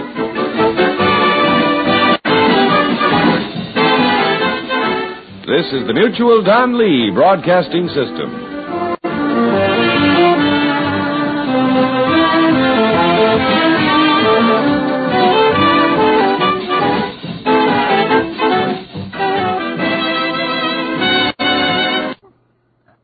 Welcome back. Well, this was, I think, this was a very appropriate episode. This was the Let George Do It, airing right before the 4th of July. And they actually, according to Digital Deli, this script, they actually re-performed this script on July 4th of 49. So they redid this as a special. So a very interesting, patriotic episode. I think that the show also showed some remarkable restraint. You know, it basically identified, there is this type of problem going on, but it didn't say, hey, we radio actors have got the solution to everything. Because I think some people get rubbed the wrong way. So it was kind of interesting the approach they took to that. Andrew Villa writes in, I enjoy these more and more. It took several episodes of Let George Do It to win me over, but now I look forward to it too. Thank you, Adam, for your effort. Your enthusiasm is infectious. I think I mispronounced infectious there. Okay, cordially, Andrew Villa in Richmond, Virginia. Thanks, Andrew. And yeah, I have to say, first few episodes were kind of rough, but definitely, it's one of those series really grows on you. And we've got, more than 170 more to go. So, from Boise, Idaho, this is your host, Adam Graham, bringing you this week's episode of Sherlock Holmes. Got any comments? Send it to me, box13@greatdetectives.net. Please cast your vote for the show on Podcast Alley, podcastalley.greatdetectives.net, and become part of our Facebook group, facebook.greatdetectives.net. And it's important to do that because we're actually going to vote on how we do ads on the show. We have been doing the ads at the start of the show with me reading them at the same time I record my program. But I went ahead and I changed it so we were doing it in the middle. And there were a couple of reasons why I did it. First was that old-time radio westerns had done it with some pretty good success. And the second reason was I thought we'd get into the shows a little bit quicker without me trying to fumble through an ad script. But some people felt it was kind of a interruption in the middle of the show. We go from old-time radio quality to modern radio audio quality. So they felt it was a little bit disorienting. So I can kind of see both sides. What I'm going to go ahead and do is I will actually stop doing the in-show ads for the next couple of weeks, and then we will have a poll on the Facebook page. And whichever listeners decide they want to hear, that'll be the way that we do it on the show. So today and tomorrow we'll have in-show ads, and then after that we'll suspend for the next couple of weeks and see what you, the listeners, have to say when you vote. Facebook.greatdetectives.net is where you sign up, and we'll put that poll there, and I'll keep bumping it up just to make sure that everybody gets a chance to vote. All right, well, let's go ahead and get into today's episode of Sherlock Holmes. This one is the Vienese Strangler. And we will go ahead and take a listen and then come back. This is Adam Graham for JohnnyDollarAir.com, which is Priceline. When it comes to travel, Priceline gives you choices. Either name your own price on hotels, rental cars, airline tickets, cruises, and even more, or save money with published specials. For great deals on travel and to support great old-time radio, remember JohnnyDollarAir.com. This episode from the life of Sherlock Holmes will be transmitted to our men and women overseas by shortwave and through the worldwide facilities of the Armed Forces Radio Service. Petri Wine brings you Basil Rathbone and Nigel Bruce in the new adventures of Sherlock Holmes.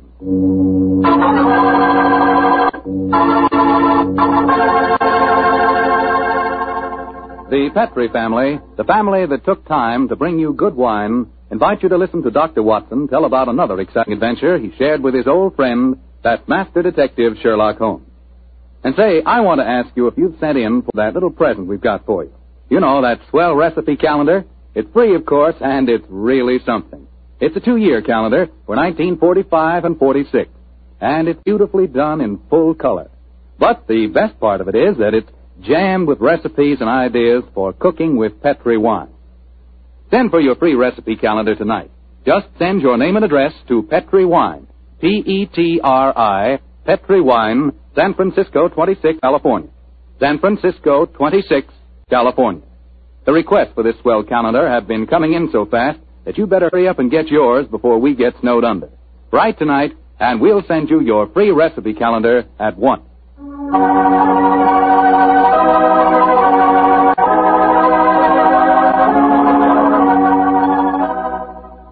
And now for our weekly visit with the good Dr. Watson. Let's see if he's waiting for us. Good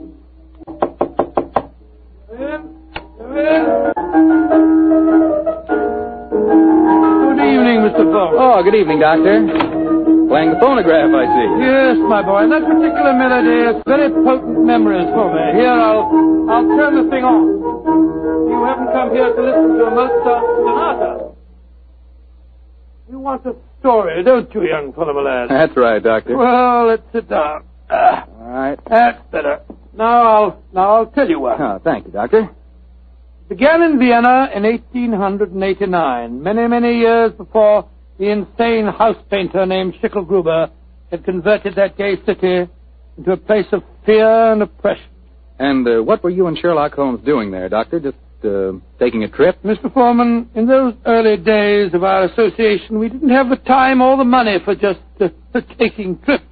No. We were in Vienna because Holmes had been engaged in certain highly important investigations. We were staying in a charming little pension inhabited by students and musicians. And on the night the story began, we'd finished dinner and had returned to our room. I was busy making some notes on the investigation we'd just concluded, and Holmes was scraping away at his beloved violin.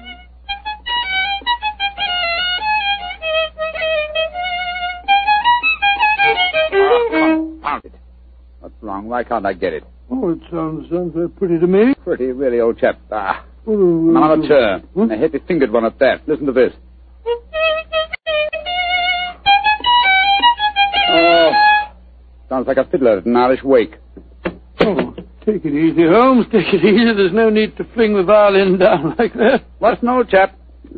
Why, with all your other excellent qualities, are you not a pianist? What's the piano got to do with it? In this case, everything. There's a piano in this room, and if you could play it, the Mozart sonata I'm struggling with might have some meaning. Come in. Oh, good evening, Fräulein. Wish to see me? You are Herr Sherlock Holmes. That is my name. Then I wish to see you. I'm Leah Uhlenstein. I live here in this pension. How do you do? This is my friend, Dr. Watson. How do you do, Herr Doctor? Oh, very glad to meet you, my dear Leah. Fräulein Uhlenstein, may I pay my tribute to the brilliance of your piano playing? You have the exact precision of phrasing that Mozart demands. How do you know of me? Both Dr. Watson and I were present at the command performance you gave at the Imperial Court a fortnight ago. Hey, curious, I knew I'd seen you somewhere before. My friend was just expressing the need of a pianist as you walked in, young lady. Perhaps I'm two of you... I do not play with amateurs. Amateurs? Well, really? I do not mean to be rude. It's just that my life is dedicated to my professional career. I quite understand, Fräulein. And now please tell me, what can I do to help you?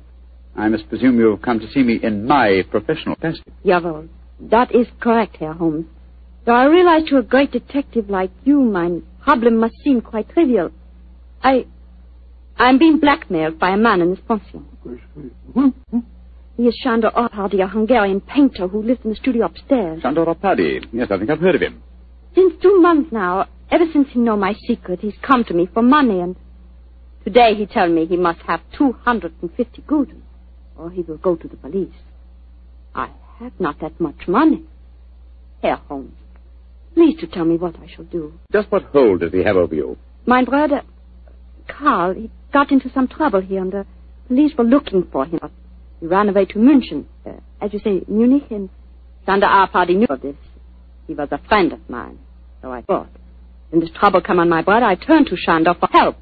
He smuggled Karl out of the country, and he turned on me for blackmail. He's a bad man. I wish he was dead. Most blackmailers are cowards at heart. I think Dr. Watson and I will call on the gentleman. By the way, does he have any written evidence of your brother's crime? Yeah, he has his address in Munich. I show Sándor a letter from him when he first go there, and keep the letter, will not give it back to me. And if he gave the police your brother's address, they'd arrest him, eh? They would, of course. Yes, of course. Herr Holmes, will you please to tell me what I should do? I cannot go on this way. My music Now, is... Fräulein, calm yourself. I shall be most happy to help you, and if you will lead the way, we'll see how persuasive we can be with Sándor Opady.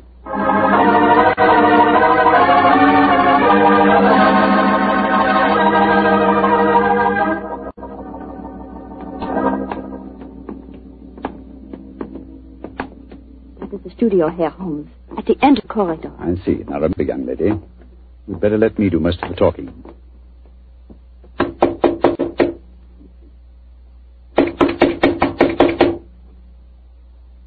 He must be out. That is possible. Locked. I think, bearing in mind our party's profession, we'll take the liberty of opening his door. That doesn't look a very complicated lock to me. Oh, I think this skeleton key will do the trick. It's very dangerous, Herr Holmes. If Sándor finds you... No. Don't worry about that, Fräulein. We're perfectly capable of taking care of ourselves. There we are.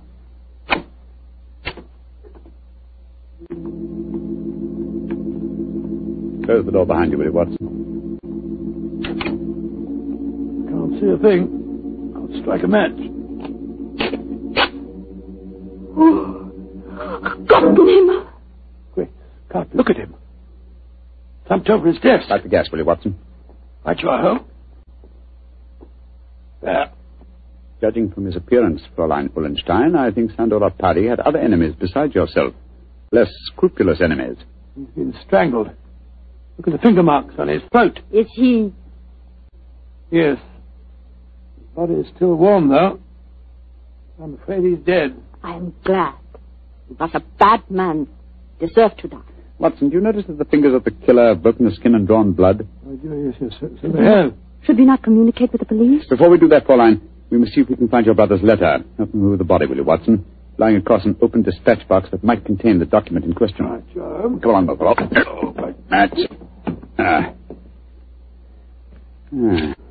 For a painter, the late Mr. Arpadi was an unusually methodical man.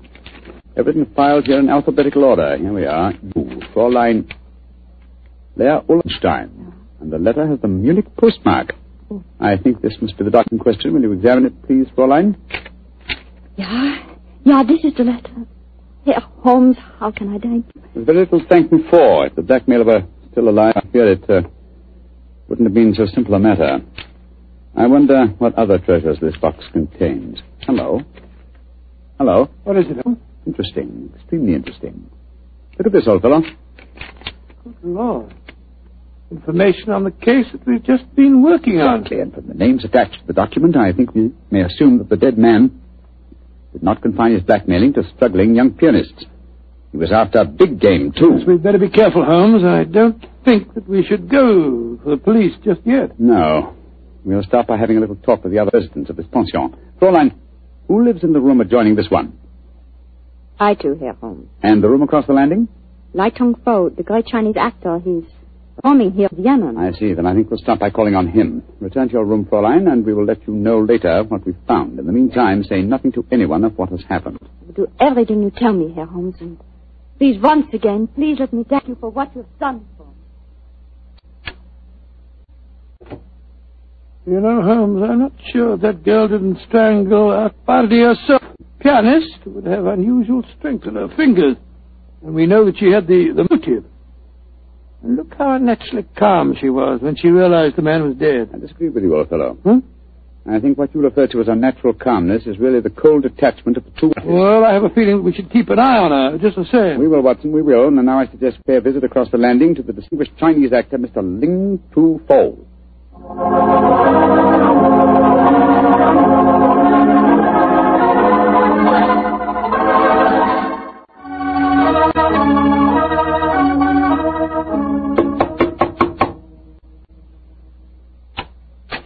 Yes, please. You wish to see me? If you could spare us a moment, sir. But of course, gentlemen. Please to come in. My name is Sherlock Holmes. This is my colleague, Dr. Watson. How do you do, sir? How do you do? I am greatly flattered to meet you. You are not here to see me in your professional capacity, I hope, Mr. Holmes? Oh, no, not exactly. I just wanted to ask you a few questions. Please, to ask me anything. Do you know Sandor Arpadi, the painter who lives across the hall? I know him by sight. We nod to each other on the stairs, not more. I see. Have you been in your room most of the evening, may I ask? But yes, I have been sitting here quietly for the past few hours, reading over the Annex of Confucius. No, Confucius. May I ask, sir, whether you heard any unusual noises this evening? Sounds of a struggle? Or a cry from the direction of Sandor Arpadi's room, for instance? I do not think so. Wait, yes. I think I did hear laced voices in there, and the sound of a cry. About how long ago was this? Oh, an hour ago, perhaps more. Is anything wrong? Has trouble come to Sandor? Sandor?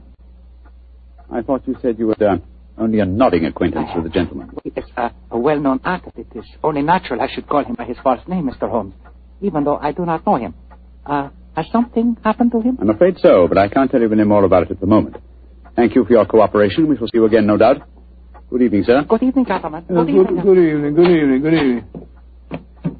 That fellow wasn't telling us the truth, you know, Holmes. He seemed to shift it to me. Well, where are we going now? Downstairs to the porter's desk. There's only one entrance to this house, you'll remember. The porter may be able to tell us of any unusual comings and goings in the last hour or two. Come on, old chap, don't dawdle. There's a great deal of work ahead of us.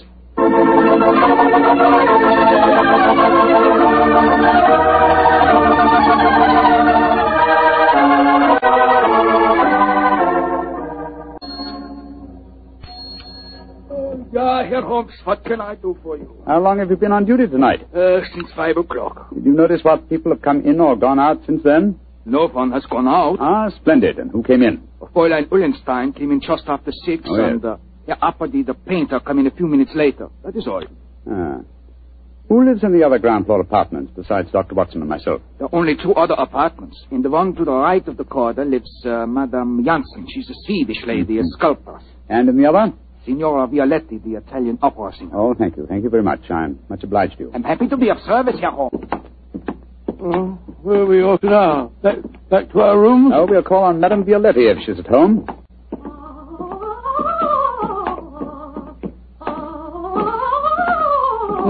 It sounds as if she's very much at home.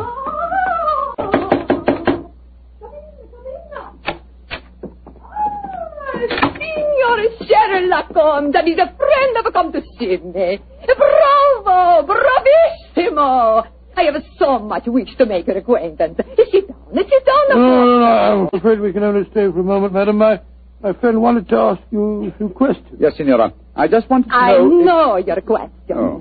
You play the violin. I have heard you. Yes. You want to know whether the great Valeria will allow you to accompany her in the magnificent soprano aria allo so from Mozart's Il Flauto Magico.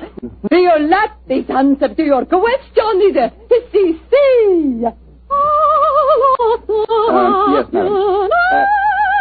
Forgive me, Signora, but if you don't mind. But that was not one of my questions. It was not? But I will sing it with just the same. Flatter me, but at the moment there are other things on my mind. Signora Violetti, do you know Chandora Paddy? By his side. That is all. He make eyes at me, but I no pay attention. I do not like ungallant. You haven't seen him this evening? No. I've been alone, reviewing the score at La Traviata. Sempre libera di Dio, politare di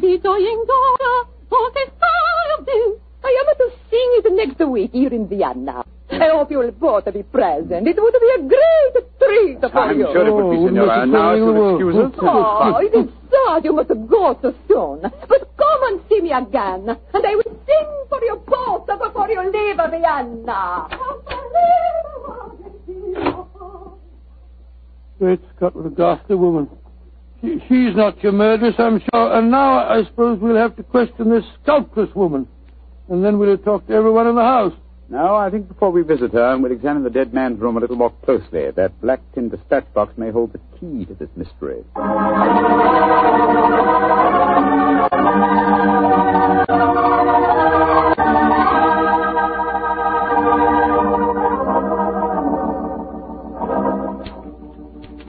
Idiot! Numbskull! Why didn't I go through these papers thoroughly at first? They certainly tell an interesting story. A party had obviously been blackmailing Madame Janssen, the sculptor. Yes, and also our friend, the Chinese actor, Lai Tung-fo. Then Lai Tung-fo was lying when he said that he didn't know a party. Obviously. By George, 3 of the 4 people living in this house in his power. Hello. What's the matter? What have you found? Footprints in the cigar ash on the carpet. Prints of a small foot. Leading us to this closet. Somebody must have been hiding in there. Very possibly. Uh-huh. Take a look at these, Watson. Strands of hair. Long black hair. Where were they? On a hook in the cupboard. Someone bracing themselves back so as to be out of sight could easily leave such evidence. I've got it, Holmes. I've got it. The long black hair, the long nails that caused the peculiar marks upon his throat, and the small footprint. It was a woman. But which one?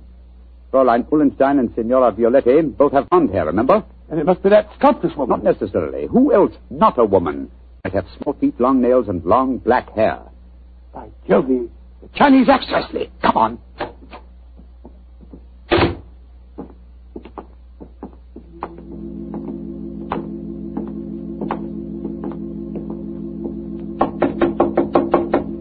I hope he's still there. Come on, sir. Come on. Let's go in. Holmes, look at him. He's praying. His head's in his hand. Oh, my dear fellow, I'm afraid prayers can do him no good now. He's been strangled. Strangled with his own cue.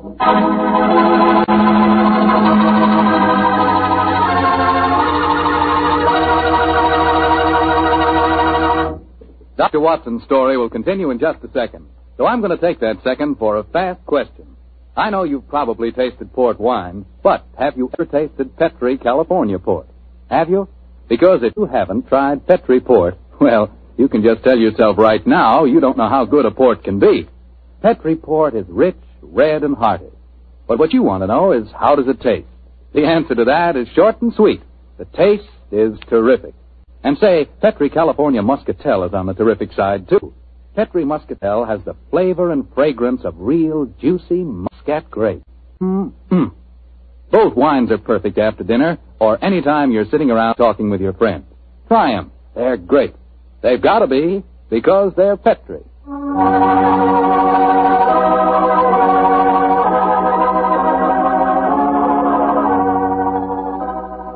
And now back to tonight's new Sherlock Holmes adventure. The famous pair are staying in Vienna, where they've become involved in the mysterious strangling of a notorious blackmailer. As we rejoin our story, Sherlock Holmes and Dr. Watson are cross-questioning another of the suspects, a Swedish sculptress by the name of Madame Jan. What do you want with me?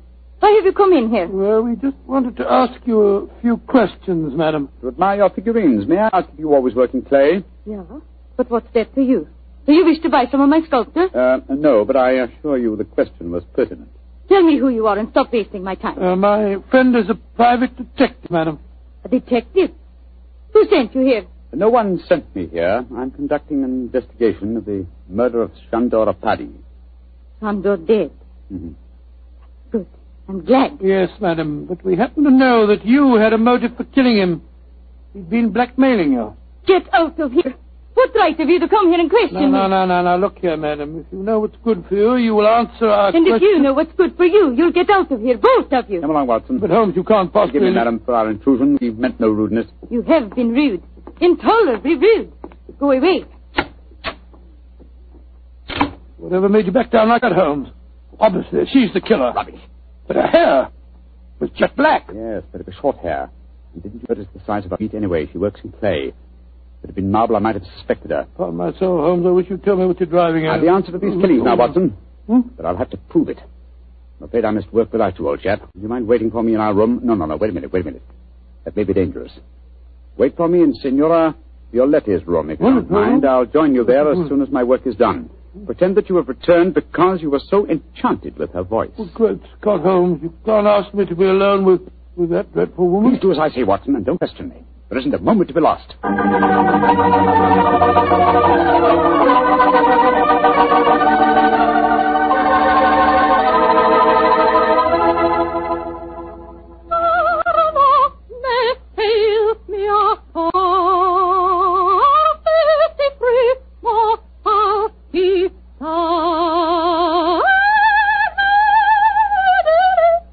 Of course you know the aria, my dear doctor. No, madam, I'm afraid I don't. You've not heard about great Giuseppe Verdi? Well, yes, I heard him, of course, but I can't identify his work. That was from a Rigoletto, you silly man. Rigoletto? Come, tell me your favorite composer. I will sing a song of his just for you. I will turn the gas light down. No, turn the gas light down. That will be so much more romantic. Now, who is your favorite composer? Oh, I don't know that I have any favorite. What's his name? Wagner's very fine, you know. Wagner is a heavy like a most of German composers. But the Violatti can master him. Oh, Lord, here she goes again.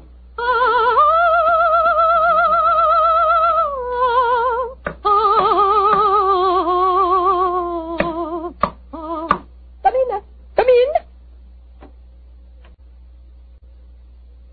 I cannot see who it is. Come into the light. It is I. Great heavens, a Chinese actor. Oh, no! I am sorry to make commotion, but as we say in my country, those who turn from grave speak with double knowledge. Oh, you devil! You devil! I kill you once! I kill you once! I kill you again! Thank you for the confession, Senora Violetti. You can testify to it, Watson. Holmes! No, you don't, Senora. Your nails are too sharp for my liking. I'll kill you, both of you! I'll kill you! Catch her! She's fainted, Holmes. Fainted, eh? What undramatic exit for a most dramatic lady.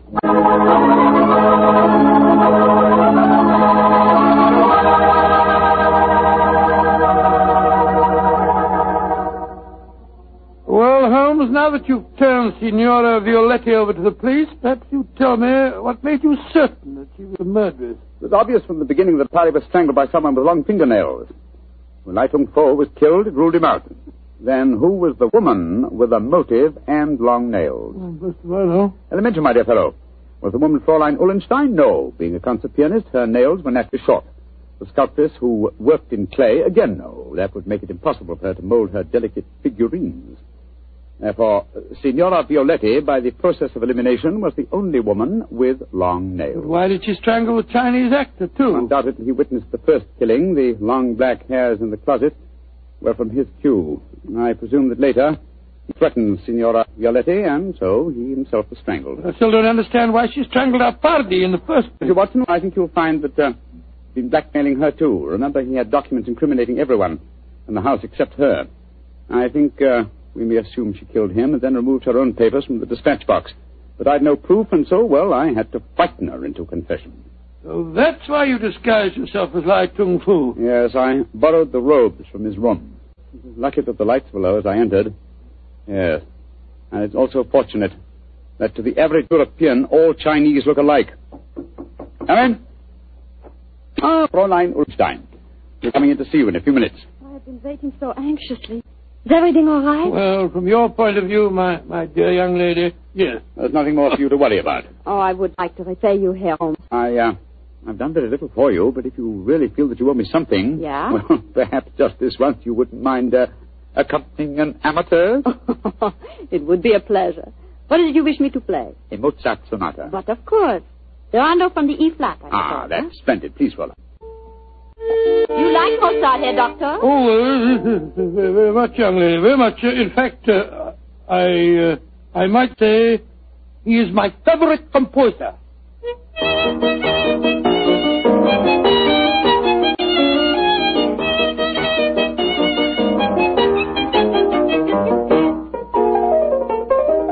Charming. Perfectly charming. I only wish that all our adventures could end so melodiously.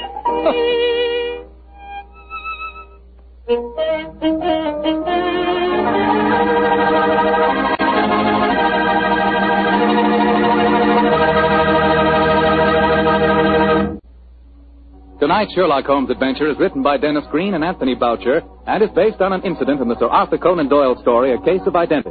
Mr. Rathbone appears to the courtesy of Metro-Goldwyn-Mayer and Mr. Bruce to the courtesy of Universal Pictures, where they are now starring in the Sherlock Holmes series. This is Bill Foreman saying goodnight for the Petrie family. This is the Mutual Broadcasting System.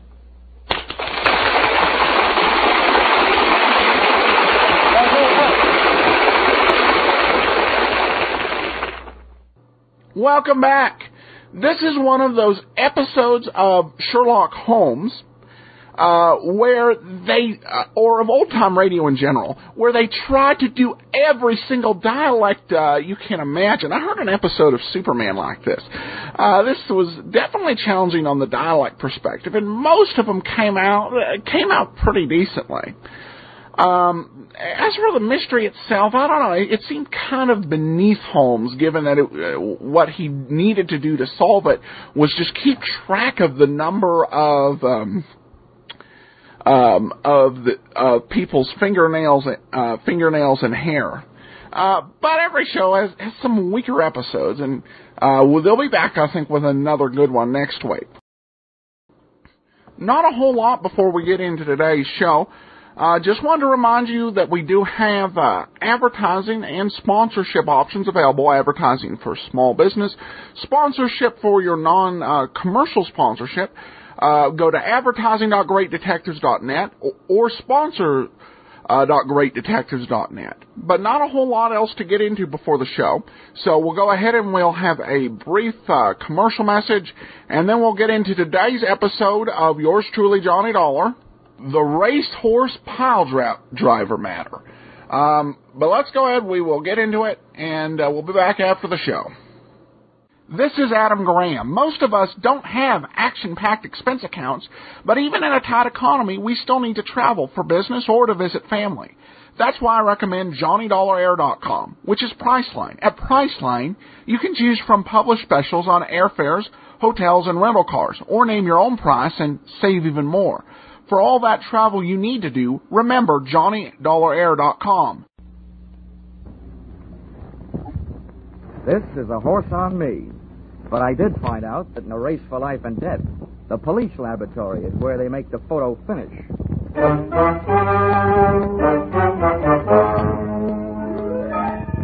This is another in the adventures of America's fabulous freelance insurance investigator, Johnny Dollar.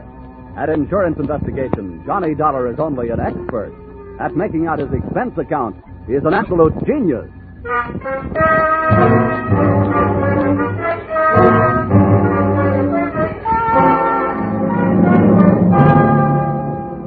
Expense account submitted by Special Investigator Johnny Dollar to Hartford Branch, Lloyd's Underwriters Association. The following is an accounting of my expenditures during investigation of the circumstances threatening the life of the insured, the Racehorse Piledriver. Or, he'd have been way off his feet if I didn't know my oats. Or, it's great to get a kick out of life so long as it isn't a kick in the head. Expense account item 1, 18 cents, 1 package of cigarettes. You may consider this a personal item, but that's where this case really started. At the cigar stand, ground floor, terminal office building, here in Hartford. I had come down in one of the elevators and noticed a little guy with a cane standing with a starter.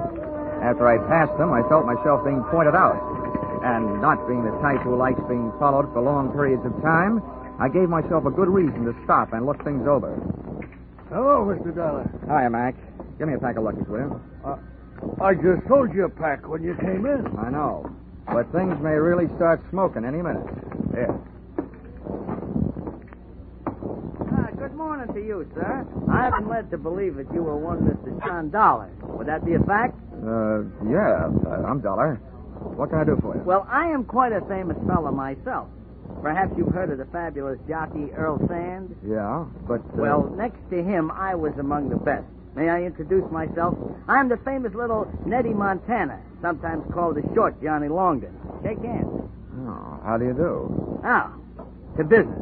I think I have a way for you to solve my problem and make yourself an honest buck besides. Oh, now, whoa, pony boy, you're wasting your time. I don't bet the horses, and when I do, I don't buy tips from touts. Oh, now, wait a minute, pal. I did not introduce myself for the purpose of being insulted. I will have you know that I, too, do not consort with touts. I will thank you to keep a civil tongue in your head. Oh, I can see this is going to be one of those days. What is your problem, mister? Well, it is a problem best not overheard by people in the lobbies of office buildings. But this much I can tell you. It is about a horse and $50,000 insurance. That is why I came to you. Well, I'd be richer if I'd known more about horses, and poorer if I'd known less about insurance. Maybe in this thing I can break even at least. Come on. I hope you are not too much of a purist to ride in a taxi. Little Nettie looked like he'd stopped growing physically at the age of 14. And every once in a while he talked like his mind had also called it quits at about the same time. The only thing slick about him was his hair. The only thing sharp, his clothes. Liars always talk too much, and little Nettie wouldn't say a word until we were inside my apartment. So even before he started his pitch, I half believed it. Well, to take it from the beginning, I was born in a stable, and that's not just a figure of speech. They brought the hot water in a feed bucket, so you can understand my deep affection for horses. Yeah. Now, on top of that, kindly consider this. One horse in particular, a very brave steed by the name of Piledriver, has not only made me very famous, but has also made me a very large pile of hay. I have ridden Piledriver to a win position since he was a maiden. Piledriver, huh? Quite a hunk of horse. Uh-huh. You remember. Yeah. Then you might also remember that he was on his way to becoming one of the big money winners of all time, until I had to go and fall off a livery stable horse while teaching a girl how to ride in Central Park. It busted up my leg, and I might add, my future. To say nothing of Piledriver. He hasn't won a race since I got grounded. Yeah, well, what's all this got to do with insurance? Mr. Dollar, they are going to murder him. Oh? Can you guess why? I can try. Piledriver is heavily insured. He's also no longer winning races. He's also a man who can't have a family. No good for studs. So if Piledriver should trip and break a leg, the owner would be entitled to shoot him, and he'd still collect the insurance. I know, it's been done. You have hit the horseshoe nail on the head. Mr. Dollar, I have a considerable bundle of money stashed away, and I am willing to devote a considerable lump of it to the purpose of saving Piledriver. Now, maybe you wouldn't understand such a thing, but I happen to love that horse. I understand it, Nettie. Where is he? Well, he is currently stabled at a track named Hiawatha. Oh, by the shores of Gitche Gumee? No, by the shores of Lake Michigan. This is located slightly north of a place called Chicago. 5 telephone calls and a few hundred questions later, I learned that Piledriver was insured by your company. Got the assignment and was on my way. So, expense account item 2, airfare, Hartford to Chicago, $57.72. Little Nettie insisted on coming along, and he kept the hum of the plane from being humdrum as follows. Well, Johnny, the gentleman who owns Piledriver is an old Kentucky mint julep sponge named Colonel Faraday Bushnell. Mm-hmm. Now, this character has a very black heart hiding beneath a head of white hair. I trusted him until I heard him say what he was going to do. From then on, I have been seriously tempted to wrap these hands around his neck and squeeze. All I can say is he had better not hurt Piledriver.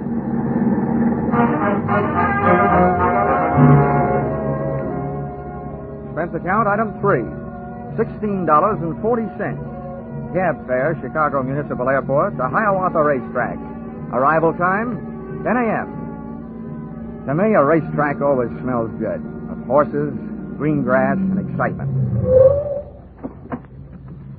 There you are, driver. Keep the change. Well, this, as the saying goes, is it, Mr. Dollar. You'll have to take it from here. Okay. Oh, hey, one last word of warning. Watch out for his daughter, Lila. Well, why? Is she dangerous? To a guy like me? No. But to a guy like you, yes.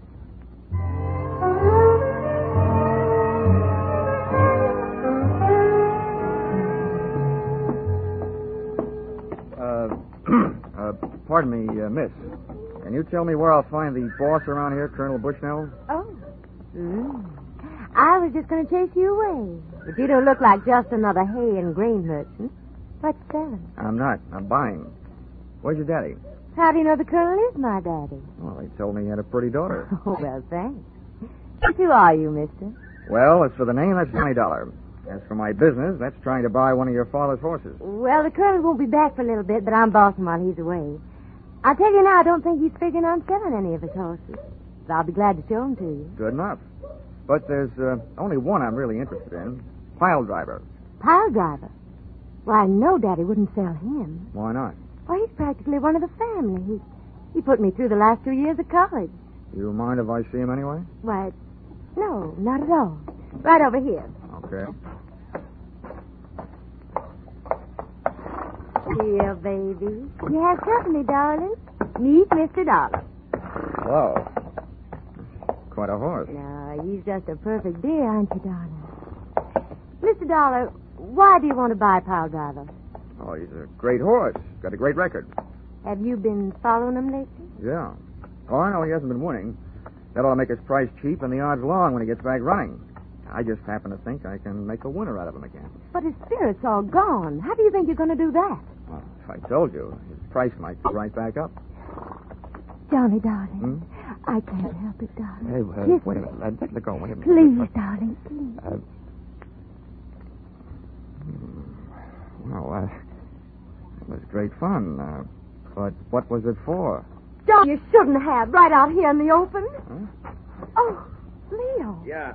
What's going on? Now, wait, Leo, honey. This guy ain't your brother. He'll wish he was. Besides, that's no way to kiss brothers. You, get out of here. Look, Buster, if you aren't this girl's father, you'd better start doing some wishing. Oh, you think so, huh?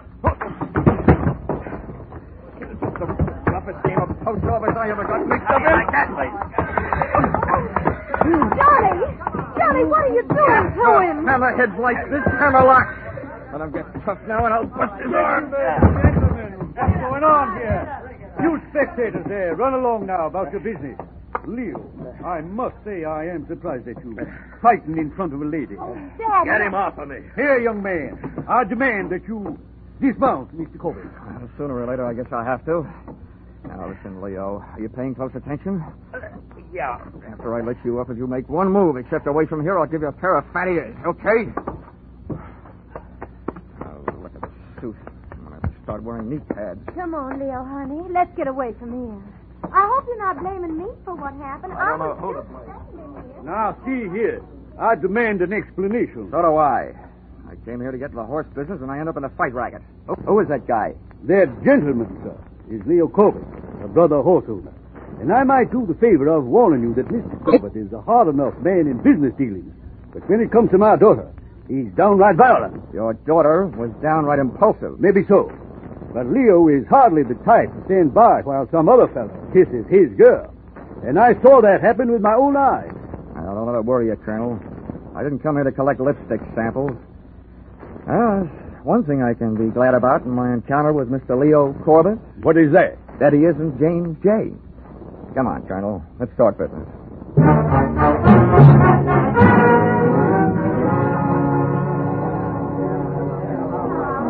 Hey, bartender.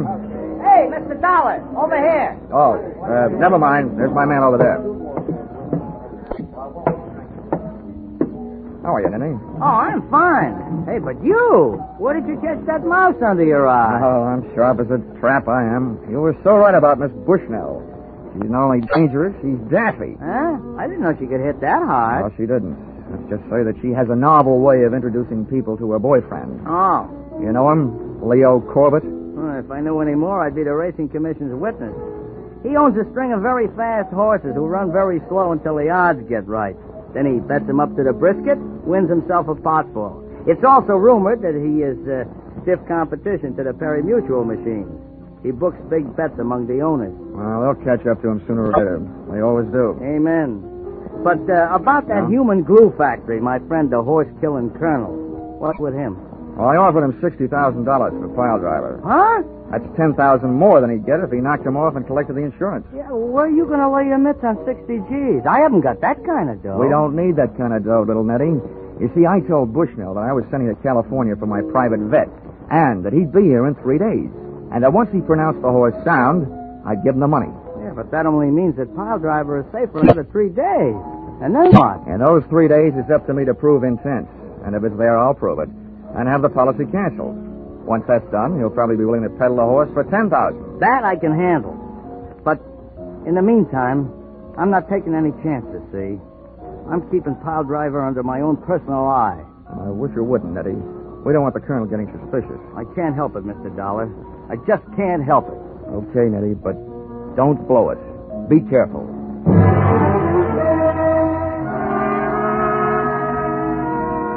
Like all racetracks, Hiawatha was surrounded by motor courts and bungalows with rooms for rent. So, expense account item 4, $3. Room rent. I set the tin alarm clock for 8 and my ear for any time and went most of the way to sleep.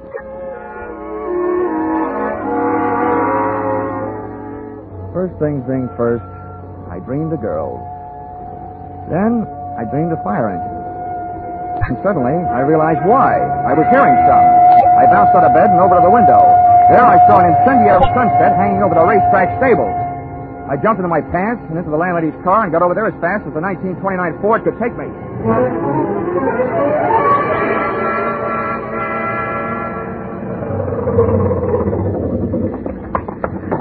Hey, you! How'd it start? I don't know how, but the guards were looking for a little guy with a lamp who was hanging around. Oh, where'd he go? I didn't see him, but I hear he ran in the bar and didn't come out. Some crank, I guess. I had one particular horse to get to in a hurry. And I hoped one particular guy. The door to Piledriver's stall was closed and padlocked. I crowbarred the stable out of the wood with the pick end of a fire axe. Threw the door open, grabbed a lungful of fresh air, closed my eyes and slammed into the smoke. I could have been smoked to death, burnt to death, or stamped to death, but I had to take the chance. Steady, yo. Whoa, Piledriver. Now, take it easy. Easy, boy. whacked him on the rump with the axe handle, then dropped it.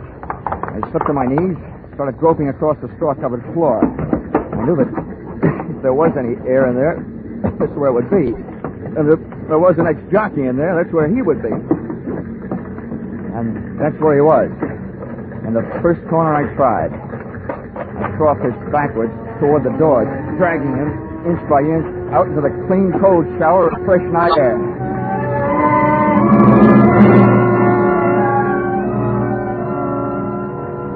But I could have saved myself the trip. Little Nettie Montana was dead. He'd had a horseshoe hung on his forehead, but not for luck. And all I could think of at the moment was, a jockey's best friend is not always his force.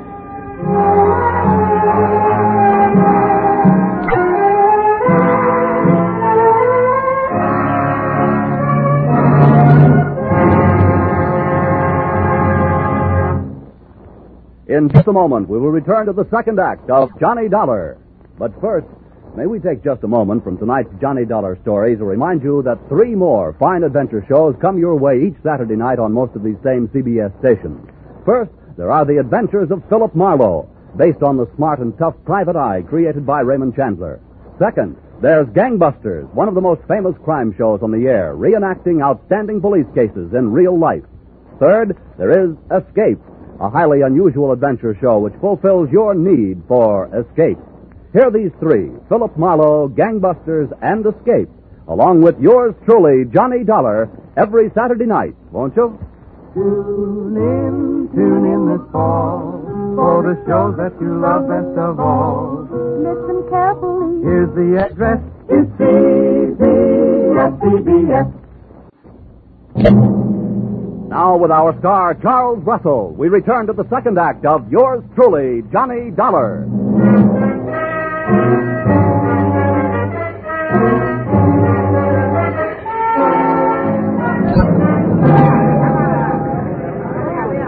Tough luck. Nice try, little Nettie. Mr. Dollar, this is horrible. Little Nettie. It sure is. What's left of little Nettie? You don't... Yeah, I mean he's dead.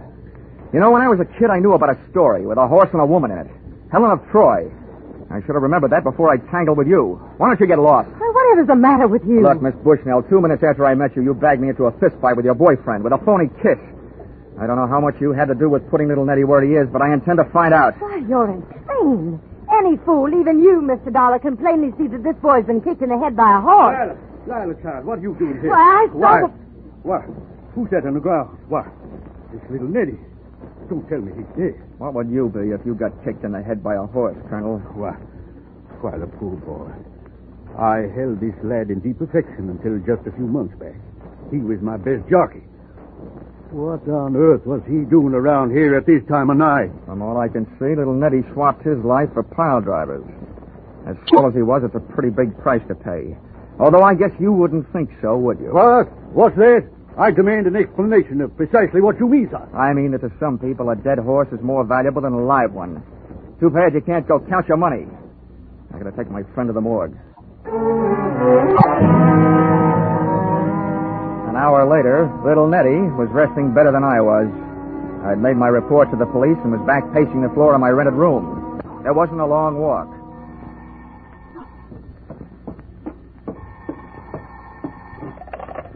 Yeah? This is Lila Bushnell. I gotta see you right away. Why don't you start another fire? That'll draw me. I didn't have anything to do with that fire, but I must talk to you right away. Where can I meet you? Have you got a car? Yes, I'll come any place. Now, pick me up here in 20 minutes. Come alone, and we'll take a little drive to the country. I want it to be just the 3 of us. You and me and the dewdrops.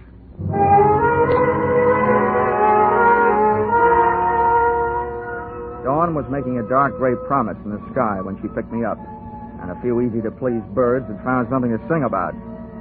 During the first 5 miles, Lila denied everything except that she was a woman, and there was no hiding that. I had her pull in under a tree and said, "Well, then why'd you call me?" It was something you said to my father about a horse being more valuable dead than alive. You sold me out once. What are you planning on now? Selling out your old man? You women. You know, if the truth is ever told, it'll probably come out that Goldilocks cut her grandmother's throat to swipe the gold out of her teeth. Please don't make fun of me. Fun, she calls it. Well, if you got something to spill, get it off your chest. My father owes Leo Corbett $50,000. He lost it betting on Piledriver. Leo's been demanding his money, and Father doesn't have it. And I heard Leo practically order Father to destroy Piledriver for the insurance. And what did Daddy dear say to that? He said he'd do it. But I know he wouldn't. I know he didn't set that fire. How do you know? I just know, that's all. Now, that'll sound good to a jury. Why are you coming to me with all this stuff? Because you're our only hope. Can't you buy Piledriver right away? It would solve everything. Everything but one thing. What's that? Why did you go to all that trouble to get me punched in the eye? Oh, that? Yeah. I just wanted to show Leo that he wasn't going to have everything his own way. And you look strong enough to do it. Wow. That's a stupid answer. Why not? Makes a stupid kind of sense. He dropped me off at my rooming house where I dropped off to sleep. It was, however, only a 4-hour plunge. Expense account item 5, $6.50. Cab fare to headquarters, Homicide Division, Chicago Police. That's one city where the cops wear an old-fashioned star, but they sure do operate with a new-fashioned speed. As witnessed the enclosed report made by Lieutenant Craig 6 hours after filing of inquiry. According to the findings of the autopsy, Dollar, your hunch, or whatever you call it, was right. The deceased, little Nettie, was not kicked to death by a horse. Examination of the wound reveals that it was administered by a new horseshoe. A shoe on a horse's hoof would have left traces of straw, etc. We say that the fatal weapon was swung by person or persons unknown. As you suggested, he'd have to have been standing on his head to have the horseshoe make the mark it did if the horse had kicked him. The lieutenant had made only one mistake. He should have said person or persons known. Expense account item 6, 10 cents, 2 telephone calls. The idea I was working in, I'll give you for nothing. Expense account item 7, $6.50. Cab fare to Administration Building, Hiawatha Racetrack, where the afternoon's program was in progress, and where I got the wholehearted cooperation of the track officials and the use of a vacant office in which to hold the meeting I had set up. I sat myself in a swivel chair and waited.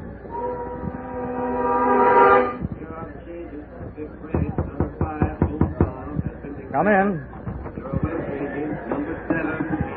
Mr. Dollar, I can't tell you how happy I am that our transaction is about to be consummated.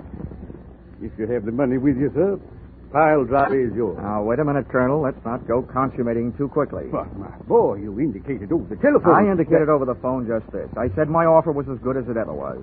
And to tell you the truth, it's not very good. No, see here. Who's that? Sit down, Colonel. Come in. Why, Leo, what are you doing up here? Anytime anybody shows up to hand over $60,000 to you for Piledriver, I'm going to be here. That's exactly what this smart guy called me up to tell me he's about to do. Now, gentlemen, let's take it easy. Before I do anything, I want to make sure I'm not doing business with a murderer.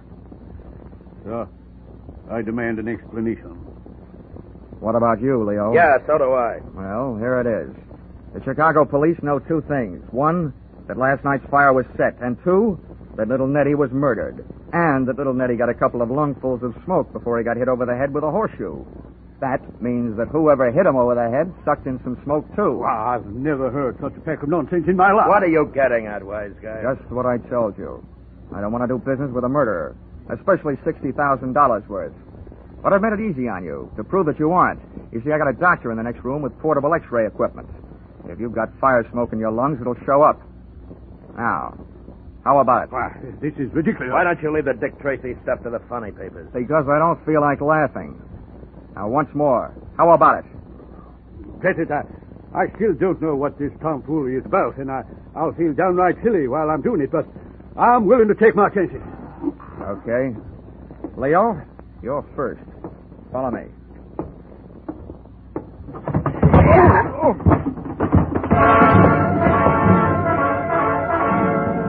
Turning your back on a murderer is no way to stay healthy, but very often it's a good way to get him to make his move.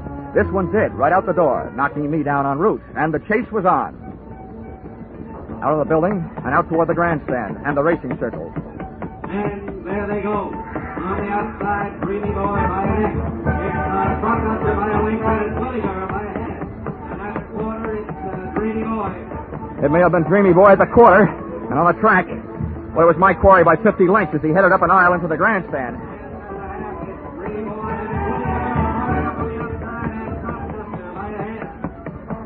Dreamy Boy was still doing fine down there, and I was moving up here, but up near the top of the grandstand, and onto the ramp leading to the press box section.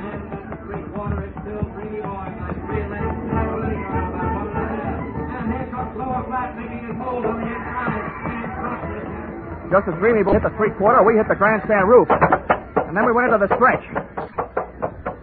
Hey, Corbett, it's hopeless. You can't get much farther. You're running out of roof. I slid behind a ventilator and showed myself to draw his shots. He was lousy. If he hadn't been, he'd be dictating this with an air-conditioned elbow. Okay, Corbett, you've had it. I've been counting your shots.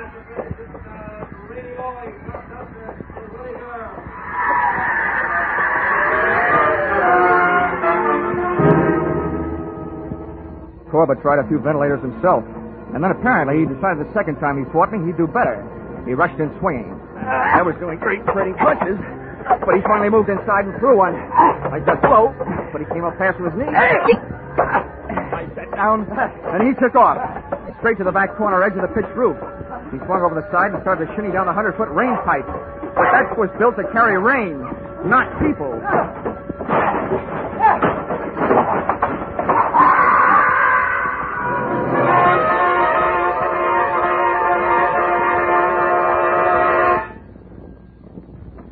Finish line of one tiny segment of the human race. It was gambler, arsonist, murderer. Leo Corbett, by a head.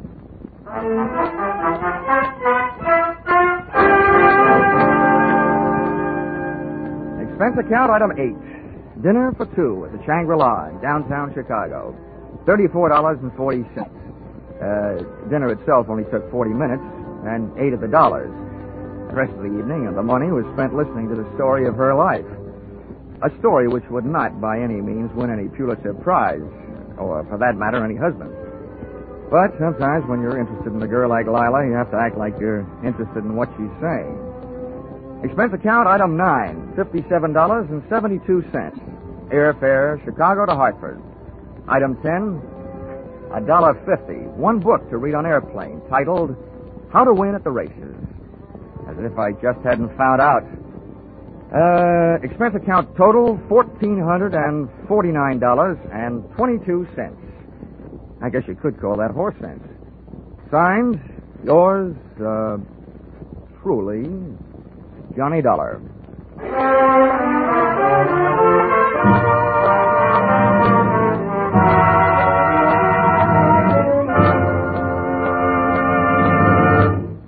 Yours truly, Johnny Dollar, is produced and directed by Gordon T. Hughes and stars Charles Russell. Script by Paul Dudley and Gil Dowd. Featured in the cast were Bill Conrad, Dora Singleton, Jerry Hausner, Herb Butterfield, and Hal March.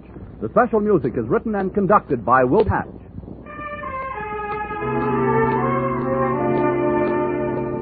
Be sure to be with us at this same time next week when another unusual expense account is handed in by yours truly, Johnny Dollar.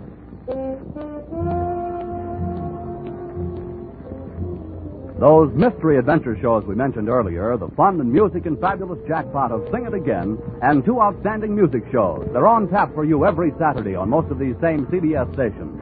Gene Autry comes along with his Sagebrush Ballads, and Vaughn Monroe is due with his songs and his great orchestra. In fact, you're invited to stay tuned right now for The Vaughn Monroe Show, for it follows immediately over most of these stations. Paul Masterson speaking. This is CBS, the Columbia Broadcasting System.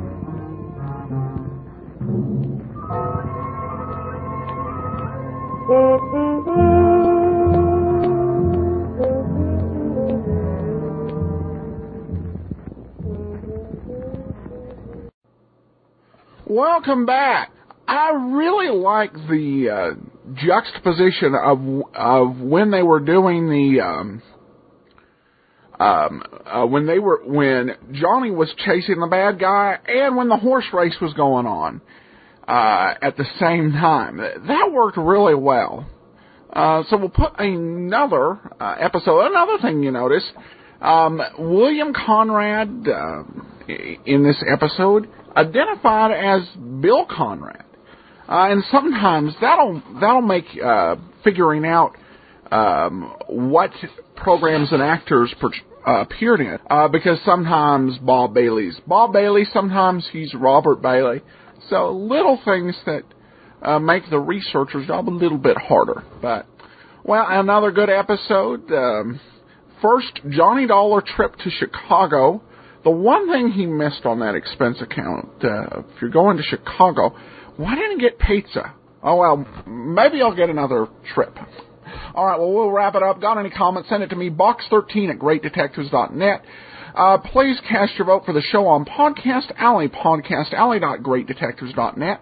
And remember to become part of our Facebook page, facebook.greatdetectives.net, where you can vote and decide how we'll do advertising on the program. But from Boise, Idaho, this is your host, Adam Graham, signing off.